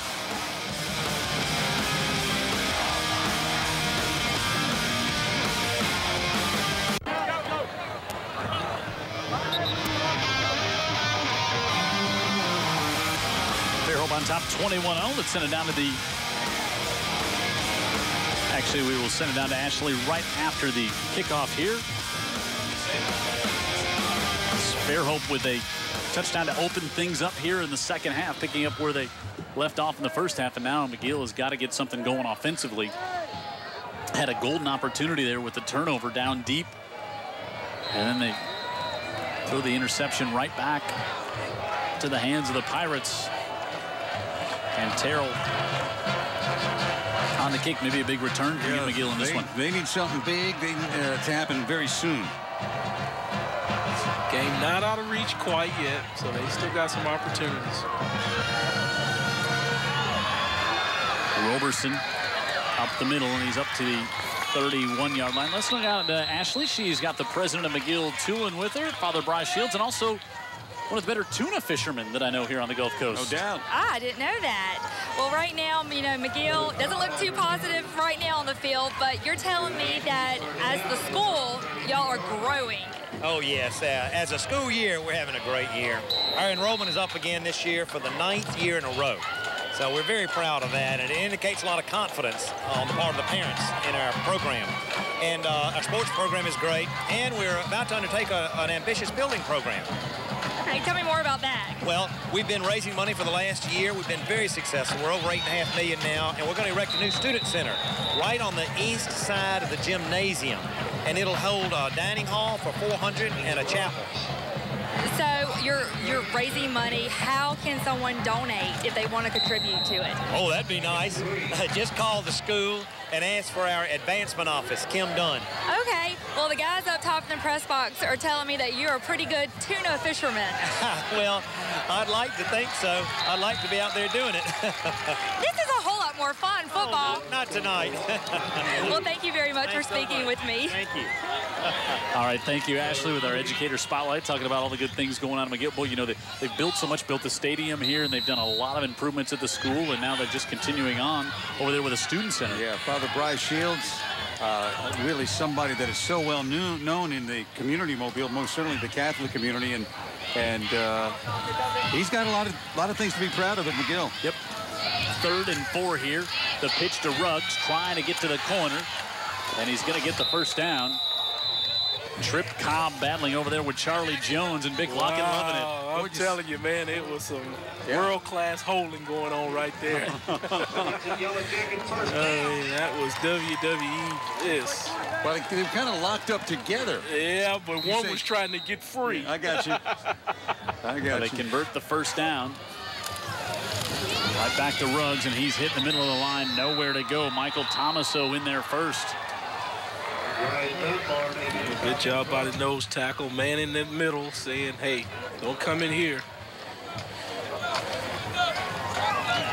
Tell you, if Father Shields want to invite me to that dining hall, I'd be happy to eat those lunches those kids don't eat. Loss of 2, 2nd and 12 for the Jackets. Many years ago, I had a son who was a captain for the McGill football team.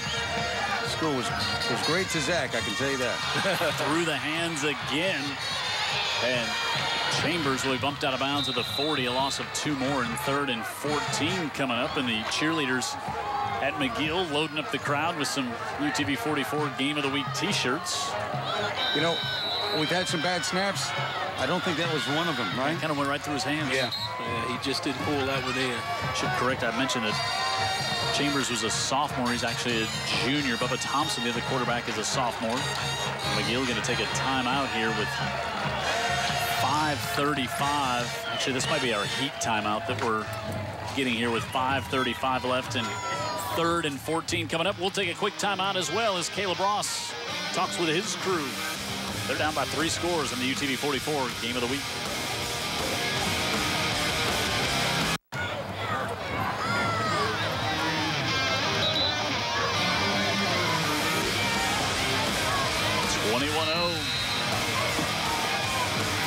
And 14 for the Yellow Jackets. Chambers looking to pass, steps up in the pocket. Now it's going to collapse on him. He'll be dropped to the 35. Yeah, he tried to climb the pocket there. Not only he was a little bit weary of the rush, he was trying to get some vision to find somebody open downfield. Tomaso and Anderson. At a glance, I don't think he had anything. That's also Ketrick Snyder. And this will bring Jay Rogers on to punt. Well, the line of scrimmage now has been bought and paid for by Fairhope. Great punt. Whoa.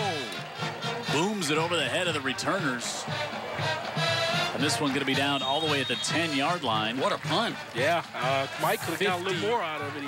They'll mark it at the 15, so a 50, no, it is at the 10, a 55-yard punt for Jay Rogers. I want to thank the Orthopedic Group for being a supporter of high school football here on UTV 44. Also, Advanced Collision. And our friends over at Greer's from Cash Saver, Cost Plus Food Outlet since 1916. Yeah, Robert Greer's a good guy. One of my favorite Americans that wear the red, white. But he likes that orange and blue. There are people that attend that school.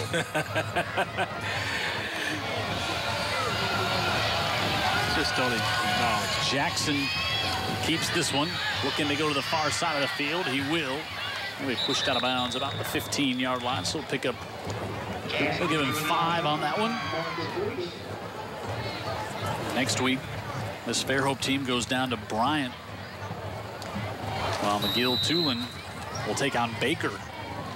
It's just 7A. That's what you get week in and week out. Yeah, McGill's going to quickly find out Baker's not a treat. Well, tell me, where's your chopper land next week, Jim? I forgot where we are. We have St. Paul's and Jackson. All right. We'll be back from Napa in time for that. We're all hoping and praying. Yes. How's that look? As Kirksey gets back to the line of scrimmage, violently thrown down there as Gilbro in there. Take a look at what we talked about. So got McGill tonight, Bryant, then Baker. Then they got the off week. Then Daphne for the non-region game. Keep the rivalry going. Mary G. Davidson. Then they close out 2 at home. Murphy and Theodore. And we'll bring up 3rd and 5 for the Pirates. Leading at 21-0. Got big splits there between the guards and tackles. And that's why. This one tipped up in the air and complete as it went off the hands of the intended receiver, C.J. Pickens. And then tried to set up the middle screen there. They were spreading the defense out, trying to do something up the middle there. And Sanford. There's those big splits right there. I often wonder why the defense let the offense dictate where you line up so often. But they do. They do. Sanford with his first catch and a first down for Fairhope. Kirksey breaks a tackle right in the middle of the field. Watch out. Looking for the corner. Kirksey inside the 40 and dragged down at the 33-yard line. Yeah, nice job breaking it out there to the back door. And as he gets through and gets through the crowd, watch him switch the hand of the football over there so he can use his stiff arm there. 42 yards for Kirksey. Wow, and they had him bottle up right in the middle of the field. Yeah, they did. I think he's out of gas right now. He needs to go to the filling station. 19 carries, 191 yards. Yeah, I knew this for guy Dave here Kirksey. could really do it. Could have been Gilbo, but somebody right in the middle of the line really had their left arm wrapped around him, but that just wasn't enough. Yeah, he's got some power to go along with that speed there. He does.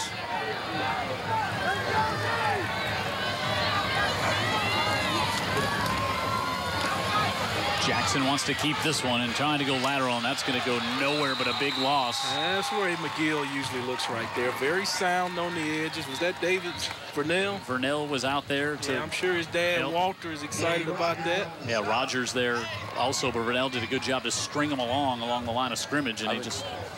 His granddaddy is in the McGill-Toolen Hall of Fame, too. Wow. So a lot of legacy here at McGill, you know. Loss of 10 on that one for the Pirates. Jackson did good just to set down there.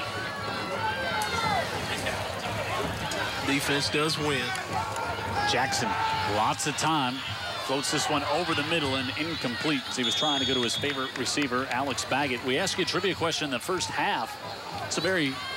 Something hasn't happened this week since 2011, and Dan made me qualify and say, yes, it does relate to high school football in the state of Alabama. I mean, Joan Rivers, it's not that she passed, but so May I? Yeah, take a guess.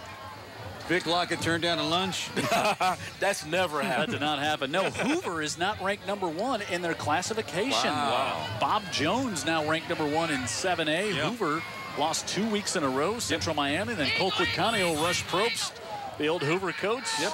Beat them, so they're 0-2. Well, don't fault them for not scheduling some tough opponents. And to the near side, and that one's going to be incomplete.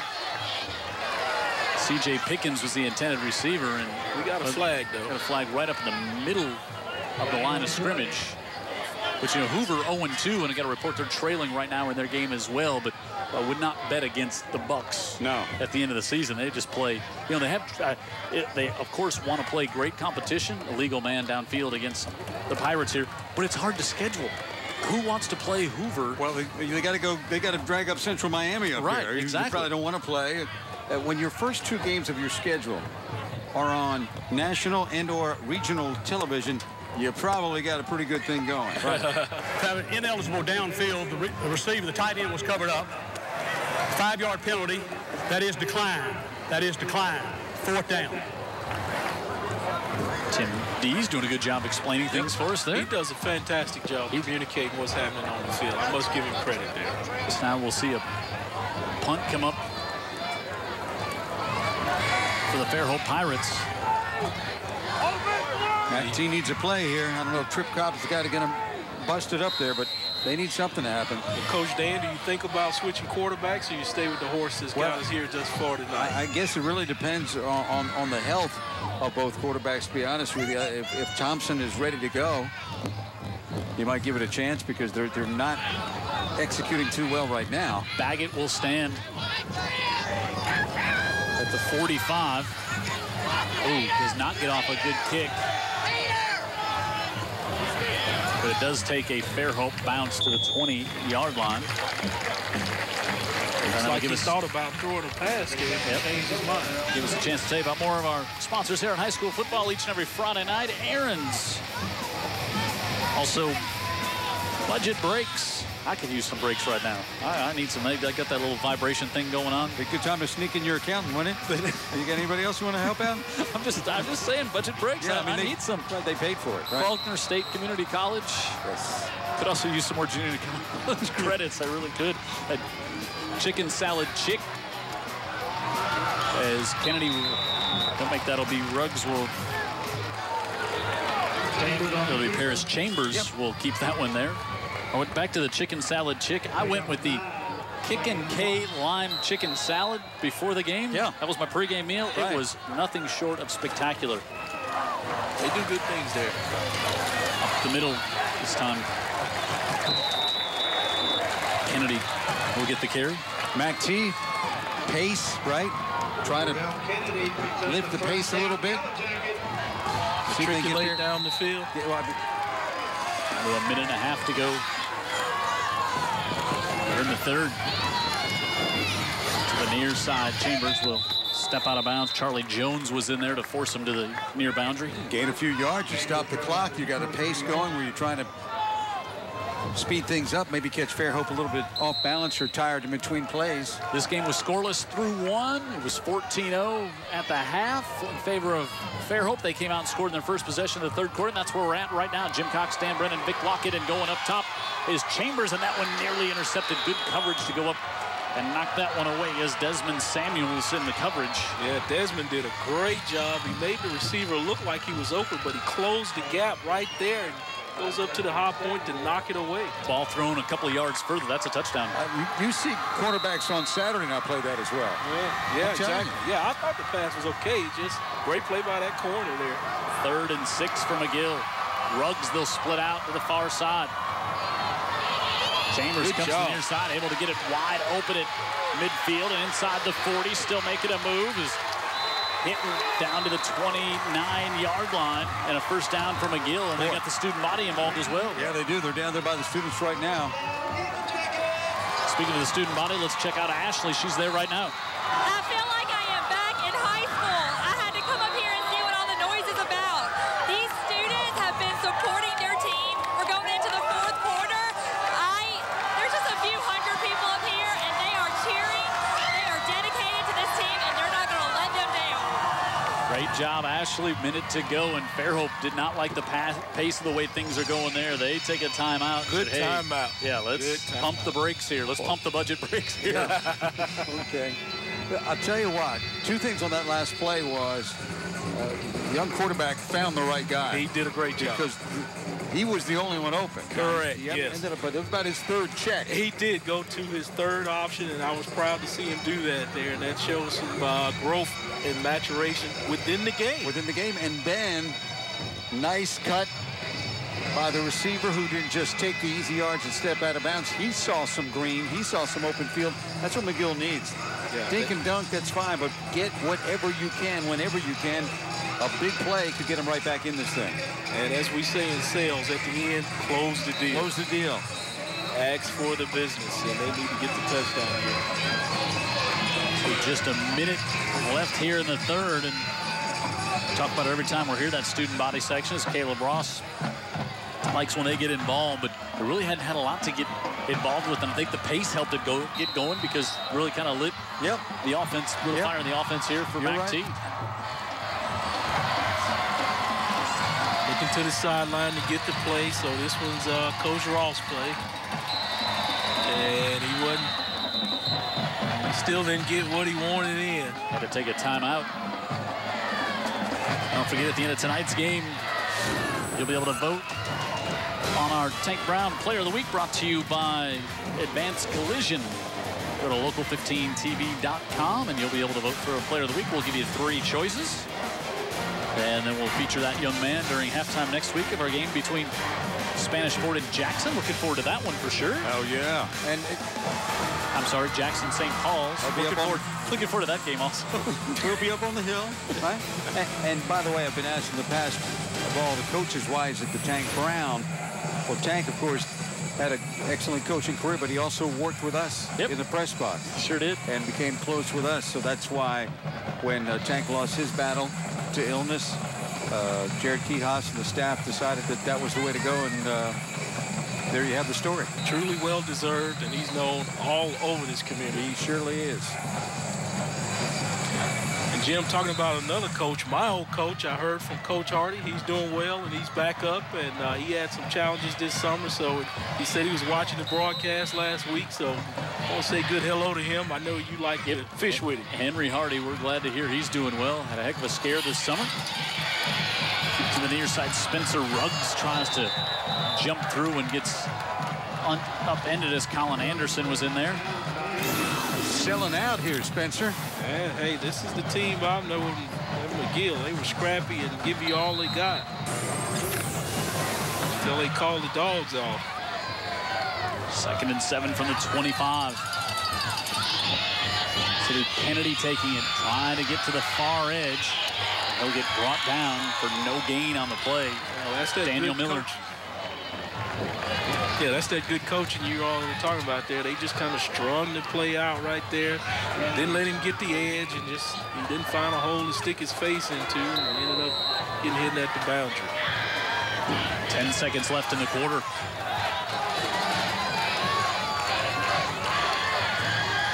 McGill going to get this one off. They've got plenty of time. They're not going to get the play off. That will bring the quarter to a close. And we'll come back for the 4th quarter. McGill down 21-0. They got a 3rd and 6 from the Pirates. 24 coming up to start the 4th on the UTV 44 Game of the Week.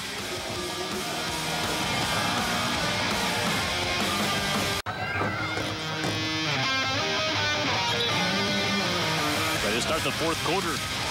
Here on UTV 44, Big Block of Dan Brennan, Jim Cox, Ashley Pope on the sideline, Jared Kihas in the truck. Brian Aaron, a statistician here on 3rd and 6 for the Yellow Jackets. Fires over the middle, got it complete, and Trip Cobb is going to be just short of the 1st down, and 4th down coming up. No doubt we'll go for it here. I think Chambers is developing a little comfort with Trip Cobb there as he catches the ball in traffic. Kind of dropped that one down and slung it a little more sidearm, but 4th and 1, and they'll just put Ruggs behind it. They'll snap it to Kennedy, and Kennedy makes a move, and he's going to be hit and dropped for a loss. What a play there defensively. What a 4th down stop. Daniel Miller there coming up from his corner position on the edge and protecting it, not giving him any room to run out there. And he's going to be one of the... Sometimes these corners have to make plays, and right there's one mate. Went right up top. He's going to be one of our players of the game. No doubt. Had the interception. Yep. And a great stop there on 4th down. It looked like when they snapped it, like they were going to convert. Yeah. Yeah, this Fairhope group, they've got some athletes over there. One guy we covered, Nate Andrews, is making interceptions for Florida State, running it back.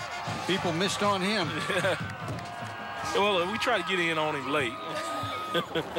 Well, I would say... But didn't get him. I would say too late. Yeah, too late. Boy, it kind of takes the wind out of your sails for your McGill-Toolen there. You got to finish the deal. We were talking about that, and they didn't able to do it. Jackson right up the middle, and Jackson across the 30, up to the 40 and more. Gray Jackson inside the 40, a big straight arm all the way down to the 30, and they might get him for a face mask. He's a baller, man. Yeah, I tell you what, he showed some speed I didn't know he had, man. Look at that acceleration out of that young man. Yeah, he likes to play, man. He's just a schoolyard Watch, he reaches Football player. back to do this. Watch, he's looking for somebody. It's going to go to the backside. Yeah. 53 before the penalty. But it'll still be a first down. You almost never see that called, but he went out of his way. And he didn't grab it, but he just still got it up there. Yeah, I'm glad to see it being called more often because defenders are getting away with murder on all levels of football with that. What a play by Jackson. You know, right now, it's not so much the pass that McGill's got to worry about. It's, is it Jackson or is it Kirksey? Correct, yeah. During the run, had a 5-yard face mask against the offense. That's a 5-yard penalty from the spot of the foul. First down. 9 carries, 80 yards, and a couple of touchdowns for Jackson tonight, so he gets it up to the 35. I think we just found our third candidate. I don't know if McGill's going to get anybody on the list tonight. Well, I don't know about adding him to it. He should have been in from the beginning from what I've been seeing. Great player for this group.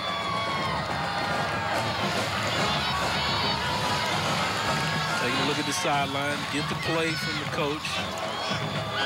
Inside 11 minutes now, and Kirksey cuts it back to the inside. 30, 25, and still on his feet. They'll blow the whistle at the 21-yard line. Well, he hadn't been tackled yet, and that ought to put him over the 2-century mark right there with that last run. That carries him up to 2:06, so he's having a banner night here. 169 last week against Foley. And now 2:06 and counting. Yeah, averaging about 10 yards a carry. Wow. Another set of downs for the Pirates. Looking to go 3-0, ranked number 7, but they got a bullet next to their name. They'll be moving up.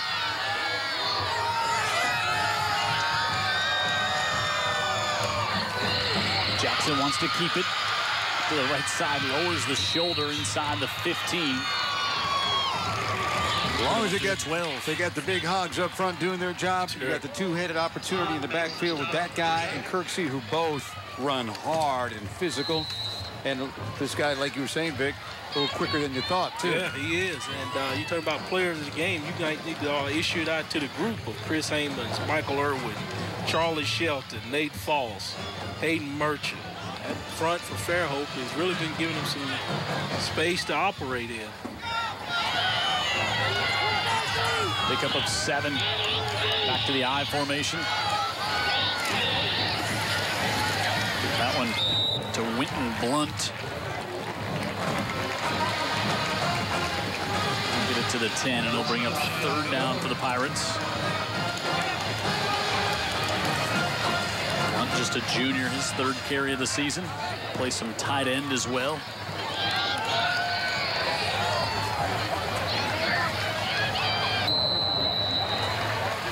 Fairhope's got the defense on his heels. They're just kind of doing what they want now. Actually, they picks up the first down, so now 1st and goal from the 10.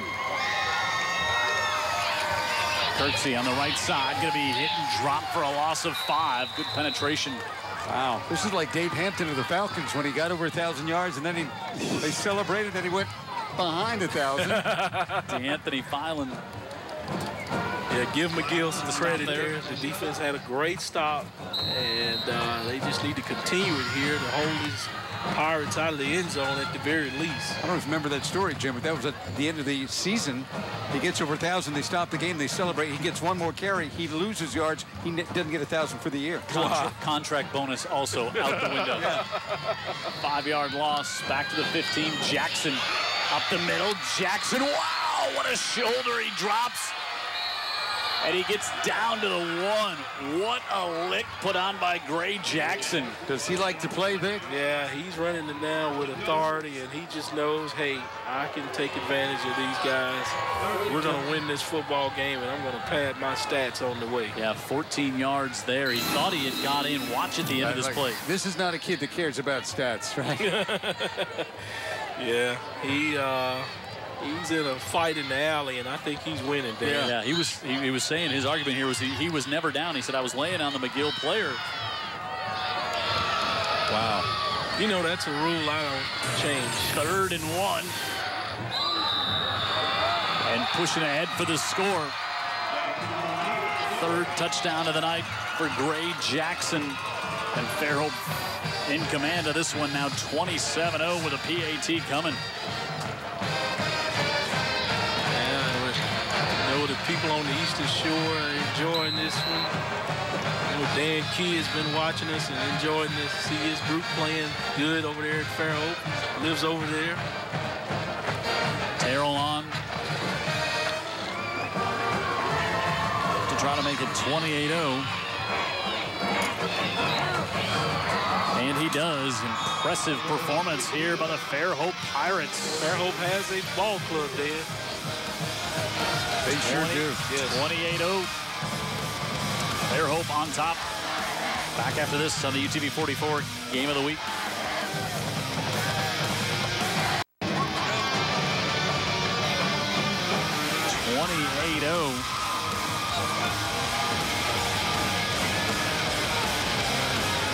Fairhope on top.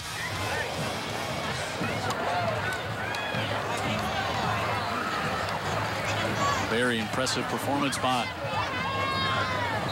the Pirates here tonight. A lot of people thought this was going to be a year they would be very dangerous, and we are seeing it firsthand. Yeah, I mean, the guys up front, I just can't say enough about the offensive line making some holes, these backs taking advantage of it, quarterback manning the offense. It's just pretty impressive, as you put it.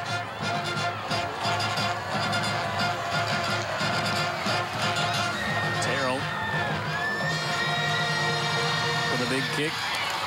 He'll send Roberson back deep, and Roberson to about the 32-yard line.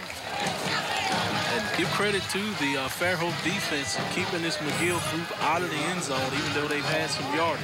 7 plays, 80 yards, 347, and the 1-yard sneak from Gray Jackson. I just got a text from the star of the UTV 44 U-Minute, 95 KSJ's Colton Bradford, watching this one while grabbing a bowl of peanuts, saying, what's going on with McGill? I think Fairhope's going on with McGill. A little bit of transitional year for McGill, for sure. Chambers gives this one off. That was Arsenault getting his first.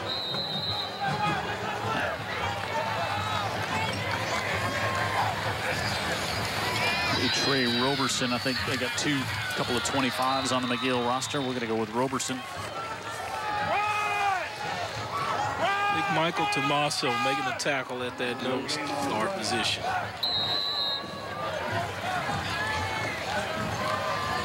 Third and 4. Good looking front for Fairhope too there, size. Chambers fakes the pitch and now does it at the very end of the play, and it's recovered. Wow, dangerous there. Roberson falls on it. He was almost down when he made that pitch. Chambers just trying to do a little too much here, trying to make a play for his team. Nice fake there, but just got to protect the football, and defense wins. He did move the chains, though, somehow. Yep. That's Daniel Miller, who's played so well for the Pirates. He's been great. He's been great. Well, let's pray he's A-okay and it's not anything serious going on with him. I'd like to see the great sportsmanship out of both teams, taking a knee as an injured player is down. And he's up on his feet, thank God.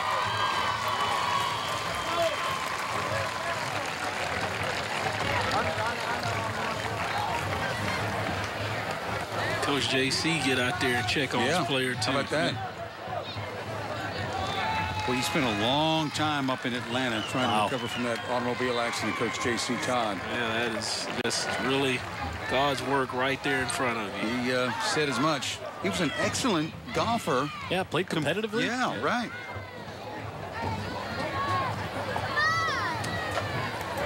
We really take our lives in our hand every time we get behind the wheel of a car.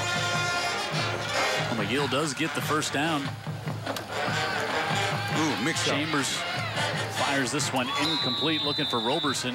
Yeah, that was a little bit strange there how the design of that play kind of played out. Yeah, Kennedy came back like he was going to get the ball, Yeah. or maybe a reverse or something, and You can see Parrish is a little exasperated, too. I mean, man, it'll wear on a quarterback a night like this. Yeah, the frustration's all in his eyes. But you're going to have nights like this, big fella, maybe. But there's always next week, and use it as a teachable moment, learning opportunity.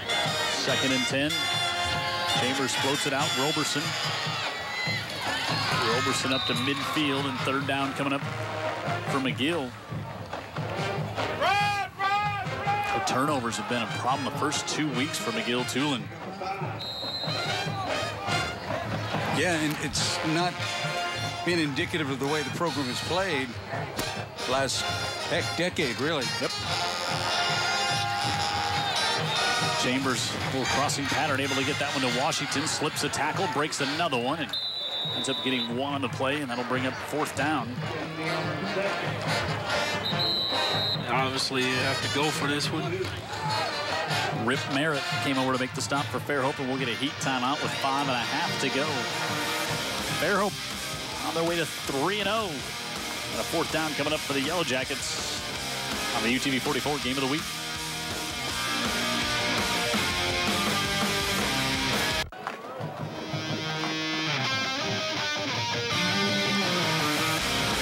Weingarten, head coach of the Fairhope Pirates. It looks like he knows the secret, but the secret's out now. His team's pretty good. Yeah, he's got him rolling. I expect him to do well. 4th and 3 for McGill. Chambers to the near side, incomplete. The Yellow Jackets will turn this one over on downs. Yeah, Desmond Samuels over there for Fairhope almost had another pick. Yep. Read the play very well, so gives his offense a chance to come back out here and see if they're going to put together a 6-minute drive and close this game out. Yeah, Caleb Ross didn't like the mechanics on that throw from Parrish Chambers. Yeah, had he thrown it correctly, I think Samuels would be going the other way, though. Yeah, maybe it's all for the better. Yes. You saw Harry Satterwhite's parents at halftime. They were right up here by the booth. Colin Davis going to come in at quarterback. And we'll see some changes here for Fairhope. Connor Bradford, a sophomore, will come in at running back, and he'll take the handoff from Davis. And he got a big hit. He'll pick up 1. It's Fairhope with a whole bunch of very clean white jerseys in here now with 5 minutes to go. And now you'll see McGill-Toolen do the same thing. It's coaches respecting one another. One makes the change to bring in the reserves, and so does the other. Yeah, once the dogs are called off, it's gentleman's agreement. Might as well call my dogs off, too. This one's out of reach. Speaking of reserves, back to Satterwhite. It's a guy that sat for a number of years before he got a chance and had a great senior season at McGill. He's now playing at West Alabama. Yeah, he's going to make a good quarterback for somebody. It's Connor Bradford again. West Alabama's fortunate to have him. Yeah, I was thinking about the mechanics you were talking about with the young quarterback from McGill. Satterwhite showed when he finally got his chance. Yep. He had the mechanics. Sure. Played some linebacker as well when he was, I think he played some linebacker maybe as a sophomore or junior. That wasn't him. Different tough McGill quarterback. Yeah, right, exactly. 3rd and 8. I remember who you're talking about.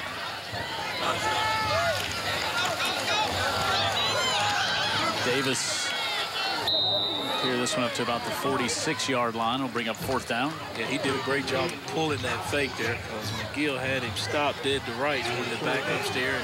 And he pulls it out and gets as much as he can. So now this is the 4th down, and Fairhope's okay to go ahead and kick it away.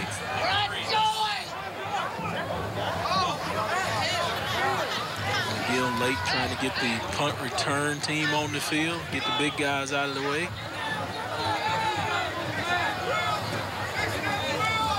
Baggett will kick from the 40. Trip Cobb will let that one die at about the 9-yard line. And speaking of Trip Cobb, Talked about him a lot tonight, playing wide receiver, back to return kicks. He is also the Mullen-X Ford Scholastic athlete. 3.4 GPA, 30 on the ACT, plays football, basketball, baseball. Interest from Sanford, Jacksonville State, West Florida, West Alabama to play football, and now he's also eligible to become he's one of the finalists for the Mullen-X Ford $5,000 scholarship. Great. At the end of the year. Applaud that young man. Boy, 30 on the ACT. He does that in his off time. Yeah, exactly, man. When is his off time? Yeah.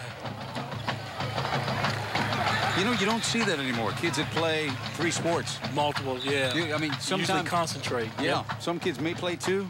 For him to be a big contributor on 3 teams. Absolutely. You know, at the 7A level, says a lot. Inside 3 minutes to go. Chambers remains in at quarterback for the Jackets. Gonna throw on far side. Able to get that one off and complete. Up to the 20, and that'll be good to the 21. A first down for McGill. So McGill going to fall to 1-1, and they'll be 0-1 in the region. Fairhope will be up to 3-0 to start the season. McGill ranked number 3. They will drop in the polls, and McGill ranked number 3. They'll drop. Fairhope will rise up. It's Chambers trying to get to the outside, spins back, gets free again, and finally wrapped up at the 40. He's got some quicks there, buddy. Yep. Kyle Van Holzen able to come up and get the stop there, pick up 19. Still playing hard, which is good, what you want to see out of a young quarterback.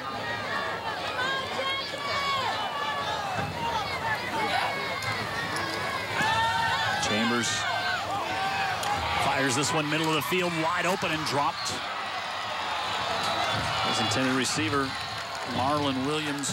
Marlon just kind of took his eyes off that one because it was right in his bread basket. Could have been some momentum they could took in the next week, but still, he'd like to reset that one as they do on their video games. No doubt. 2nd and 10.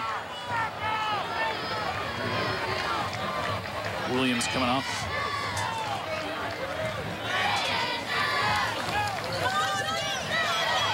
Set up a screen to the near side. Nice touch. And we'll get it off and breaking some tackles and coming ahead.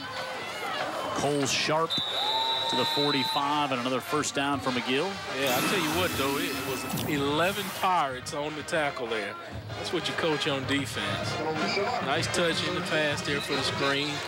Comes up here, and one guy stops him, and then watch it, the screen fills up with white jerseys. Right. With Jacob Ford, the first one in there to get the hat on him. It's been like that all night. Yes. It's been like that all night for McGill, too, just kind of holding on. Tell you what, and that's what translates into a 0 on the scoreboard for the McGill offense.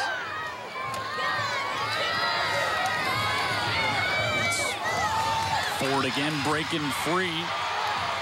Cole Sharp inside the 10, 5 touchdown, 46-yard touchdown. A little shoddy that time on the tackling, and the back just took advantage of it and spin out on the tackle here and there, and he's got himself a touchdown. Cole Sharp. Should have been tackled there. Should have been tackled there. And now it's just green grass in front of him. Gets McGill on the board with 1:24 remaining. Well, we got an MVP of the reserve portion of this game. And it's Mr. Sharp. He's looked good. He's starting to compartmentalize the MVPs on. Charles Green on for the PAT. And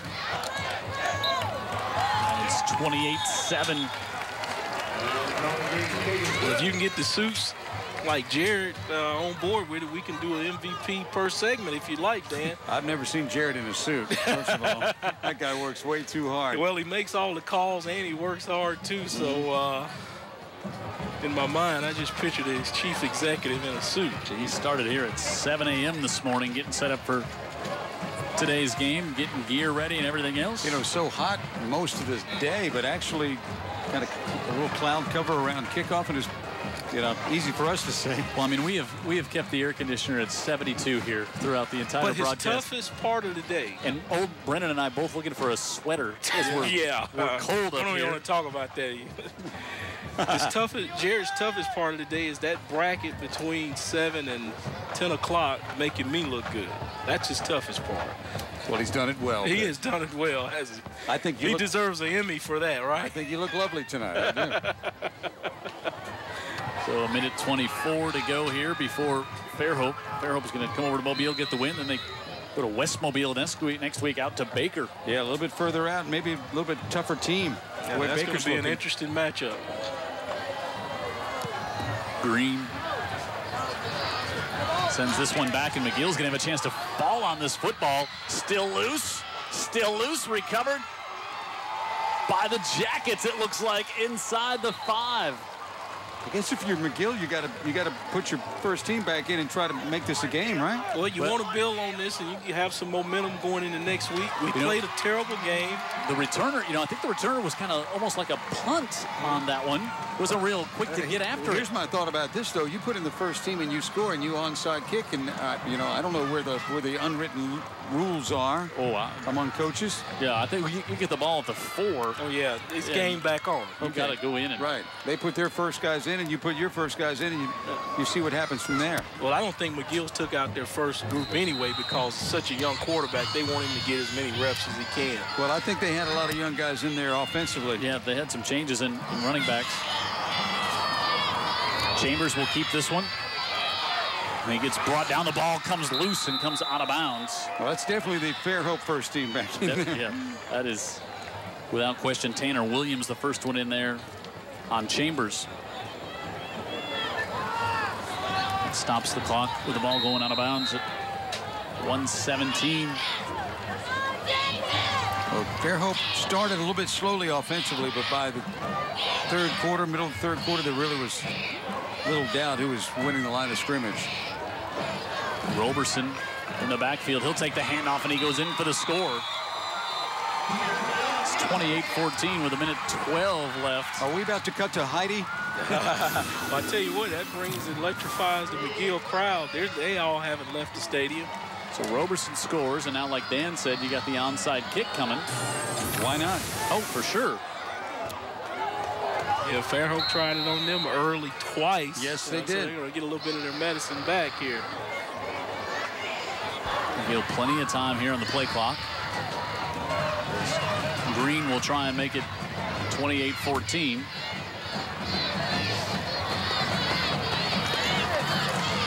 And does. Well, he's got a leg. Just a sophomore. Those 3 field goals last week to lead them with a victory over Viger. It's one of those onside kicks where you can yell at the other team, "We are about to kick an onside kick." Doesn't matter. They know it. You know it.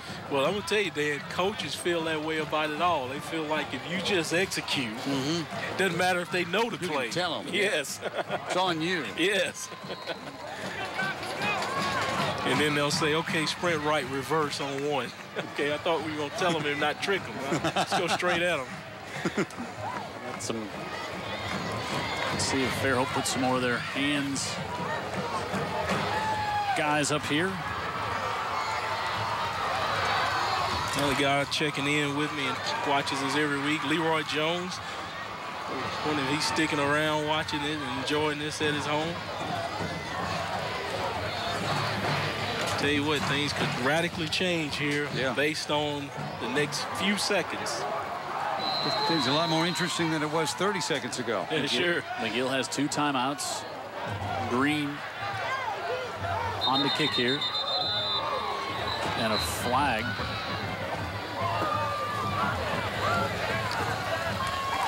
It wasn't an offside. The ball hadn't been put in play. Only 11 out there for McGill. Can't be a sideline warning because the McGill guys are way back.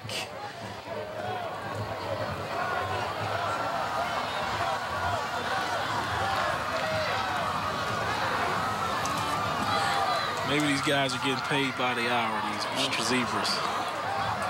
But we are not. Now they'll wave off the flag. Well, that was a fun little delay. Didn't see much of that in the NFL as I thought I would last night as well. Yeah, these things will be, you know, they made a great point. We'll talk about that in a second here, Vic.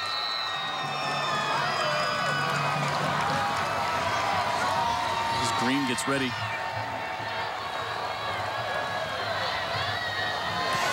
And they'll pooch it up to the near side. Ball comes in the air. It's loose, still loose. Both sides saying they have it. Now a late flag comes in as well. Gosh, if that late flag is offside, that nullifies it all. That was at the end of the play. Caleb Ross out there in the middle of everything, and he's going to be sent back by the official. And now Caleb just got a 15. Yeah, he was face-to-face with a ref. And all the way out past the numbers. One coach there. Frustrations getting to him as well.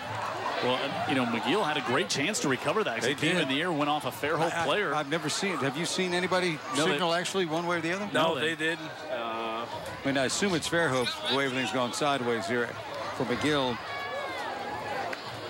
Yeah, they've had all the good fortune in the game, so why not the last bit, huh, Dan? Yeah. Make it interesting. Tim Dees with his crew huddled up together there. Now, there was a flag at the end of the play, came in right at the end of the play, and then Caleb Ross did not like what was going on, and he promptly marched out past the numbers to express it. If we watch here. Could have been an offsides there. Oh, you know what? Saying contact before it goes 10 yards? No, but I don't know. The ball touched the white player beyond the 10-yard line. After that, it was recovered by McGill. Okay. So it's McGill's ball, first down. That's it. No flag. There is. However, now, let's see if we get a further explanation here.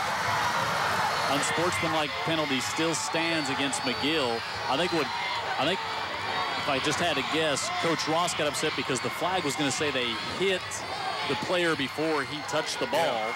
And that was not the case. You saw it clearly there. After the play was over, we had an unsportsmanlike conduct penalty against the bench from McGill. That's a 15-yard penalty, still first down. So McGill gets it back with 2 timeouts and 1:09 to go. Well, he reacted to a flag that then eventually was picked up. Right. And that's, you know, one of the things he'll learn, you know, is just kind of let it unfold and then express your frustration. Now we see Spencer Ruggs coming back in. There by that yardage being Chambers there with him. 2 timeouts.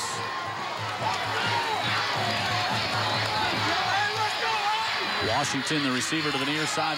3 up top for the Yellow Jackets, and it's 28-14.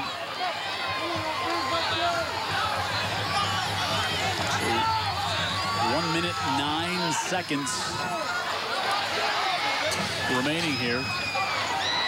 And now a little conversation over with the Fairhope bench.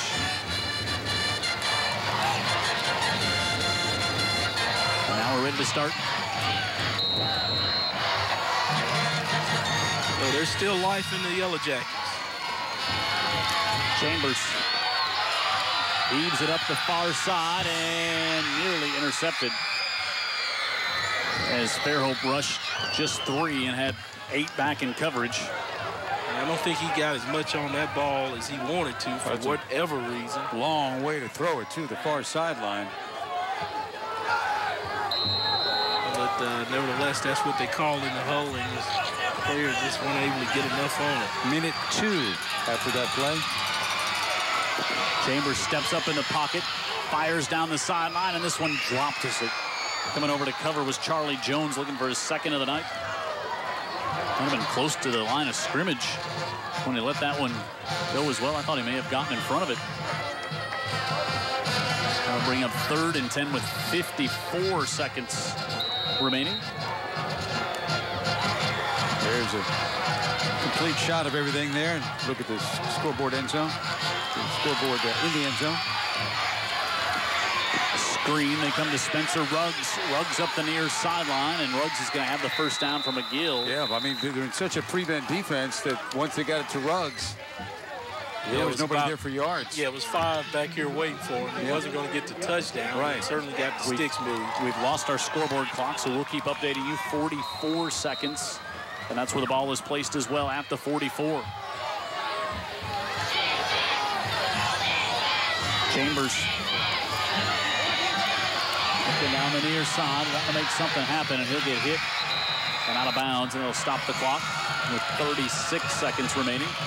Couldn't take a sack there or lose yardage like that going out of bounds, but atypical of a young quarterback learning his first opportunity to start. So these will be some very good coachable moments they'll have in film session the next couple of days. I never like those coachable moments Vic gives us in the film session on Tuesday. I'm never a fan of those. They sound so positive, but it's really not.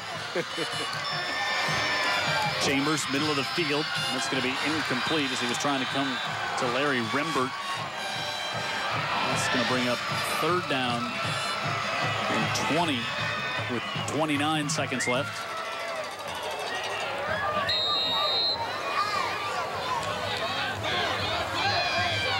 Yeah, there'll be some points, too, that coaches will want to get better at as well. I don't think this last series here was Chambers good. Able to get it off complete. He's going to be just a yard short of the 1st down. As Chambers came to the near side and was able to find Spencer Ruggs. Stop the clock again with 21. Well, back shoulder action there. Don't know if it was intended. It worked. 4th and 1, 21 seconds for McGill, and a flag prior to the snap, and they had false start against McGill. So 4th and 6, they had Chambers right up underneath center. And now another one. Is that going to be a player? 4th and 6 is now going to become 4th and 21. That was something said down there in frustration.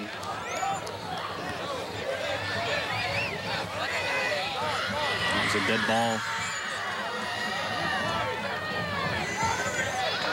Yeah, from 4th and 1. Dead ball to this. Unsportsmanlike conduct on the offense. 15-yard penalty, 4th down.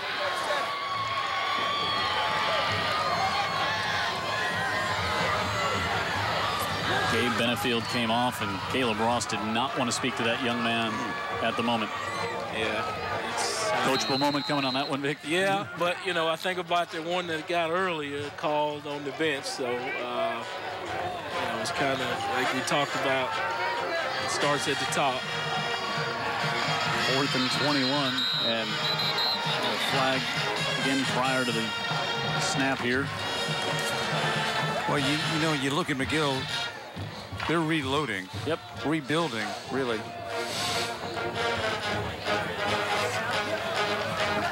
Yeah, they're just making really silly mistakes here. Lack of concentration. Well, I mean, you know, this game was over at 28-0 with just a couple minutes to play, and they got a late touchdown, late reprieve, and then a kickoff that they didn't even onside kick. They just kicked it deep. They're just ready to play the string out, and then all of a sudden Fairhope doesn't get on the ball, and now McGill scores, and it's like, well, suddenly now you got to be ready to play football again because you're back in this. All right, quickly wake the patient. 4th and 31. Chambers looking for Rembert on the near side, and he's got it at the 31. Wow. Really good for McGill. 1st down with just 12 seconds left. You know, we just had such a view of this thing. It's like he caught it, and he's in bounds. We just happen to be right here. I don't know if they got time for 2 touchdowns, but maybe they have time for 1.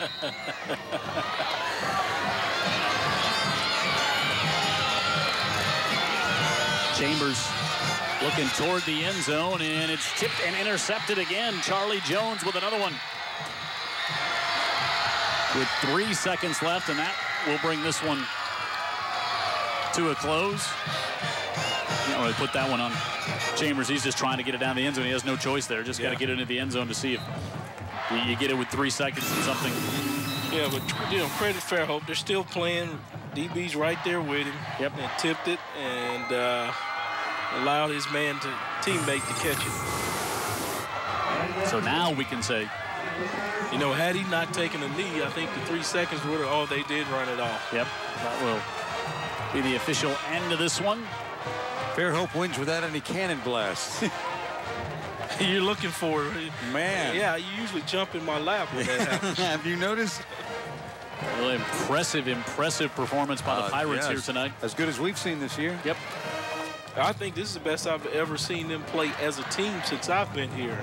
Credit that young man right there, Coach Weingart.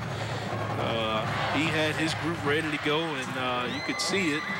And just a little bit of learning and transition going on the other side there. And McGill's going to be much, much better as the season rolls along, I think, and over the years, because they've got talent here.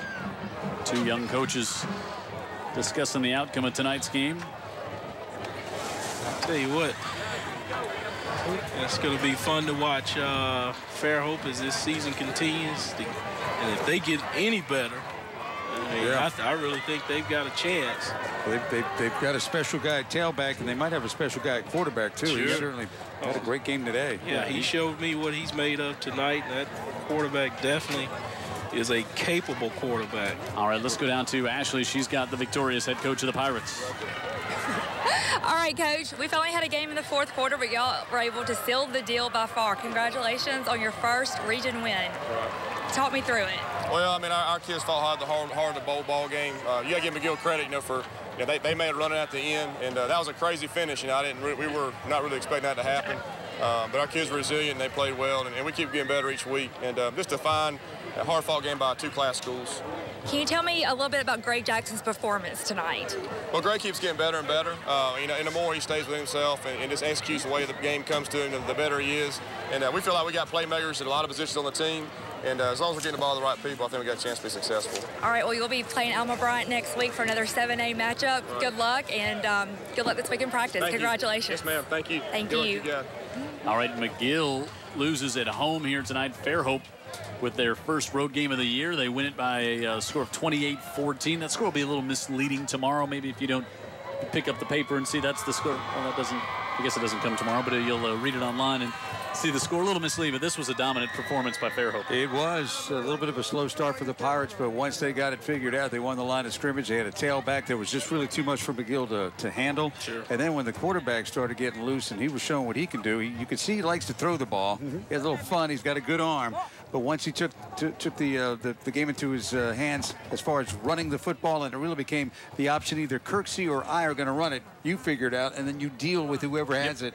They were able to salt the game away. Yeah, McGill, they a lot of talk about young players that they have in different spots, but they're going to have to go back and look at some things after this one. Sure, yeah, they've got quite a few things they need to correct. And, not only is the team young, I've got to give credit to the coach as well, being young, this first year being a head coach. Sure. It's a little bit different being just the coordinator, and then you coming in and being the head guy.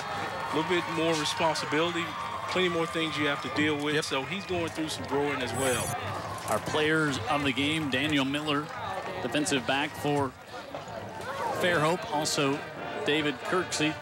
Kirksey on the night, 21 carries, 200 yards, and a touchdown. And Gray Jackson, 12 carries, 102 yards, 3 touchdowns, 5 of 15 for 83 yards.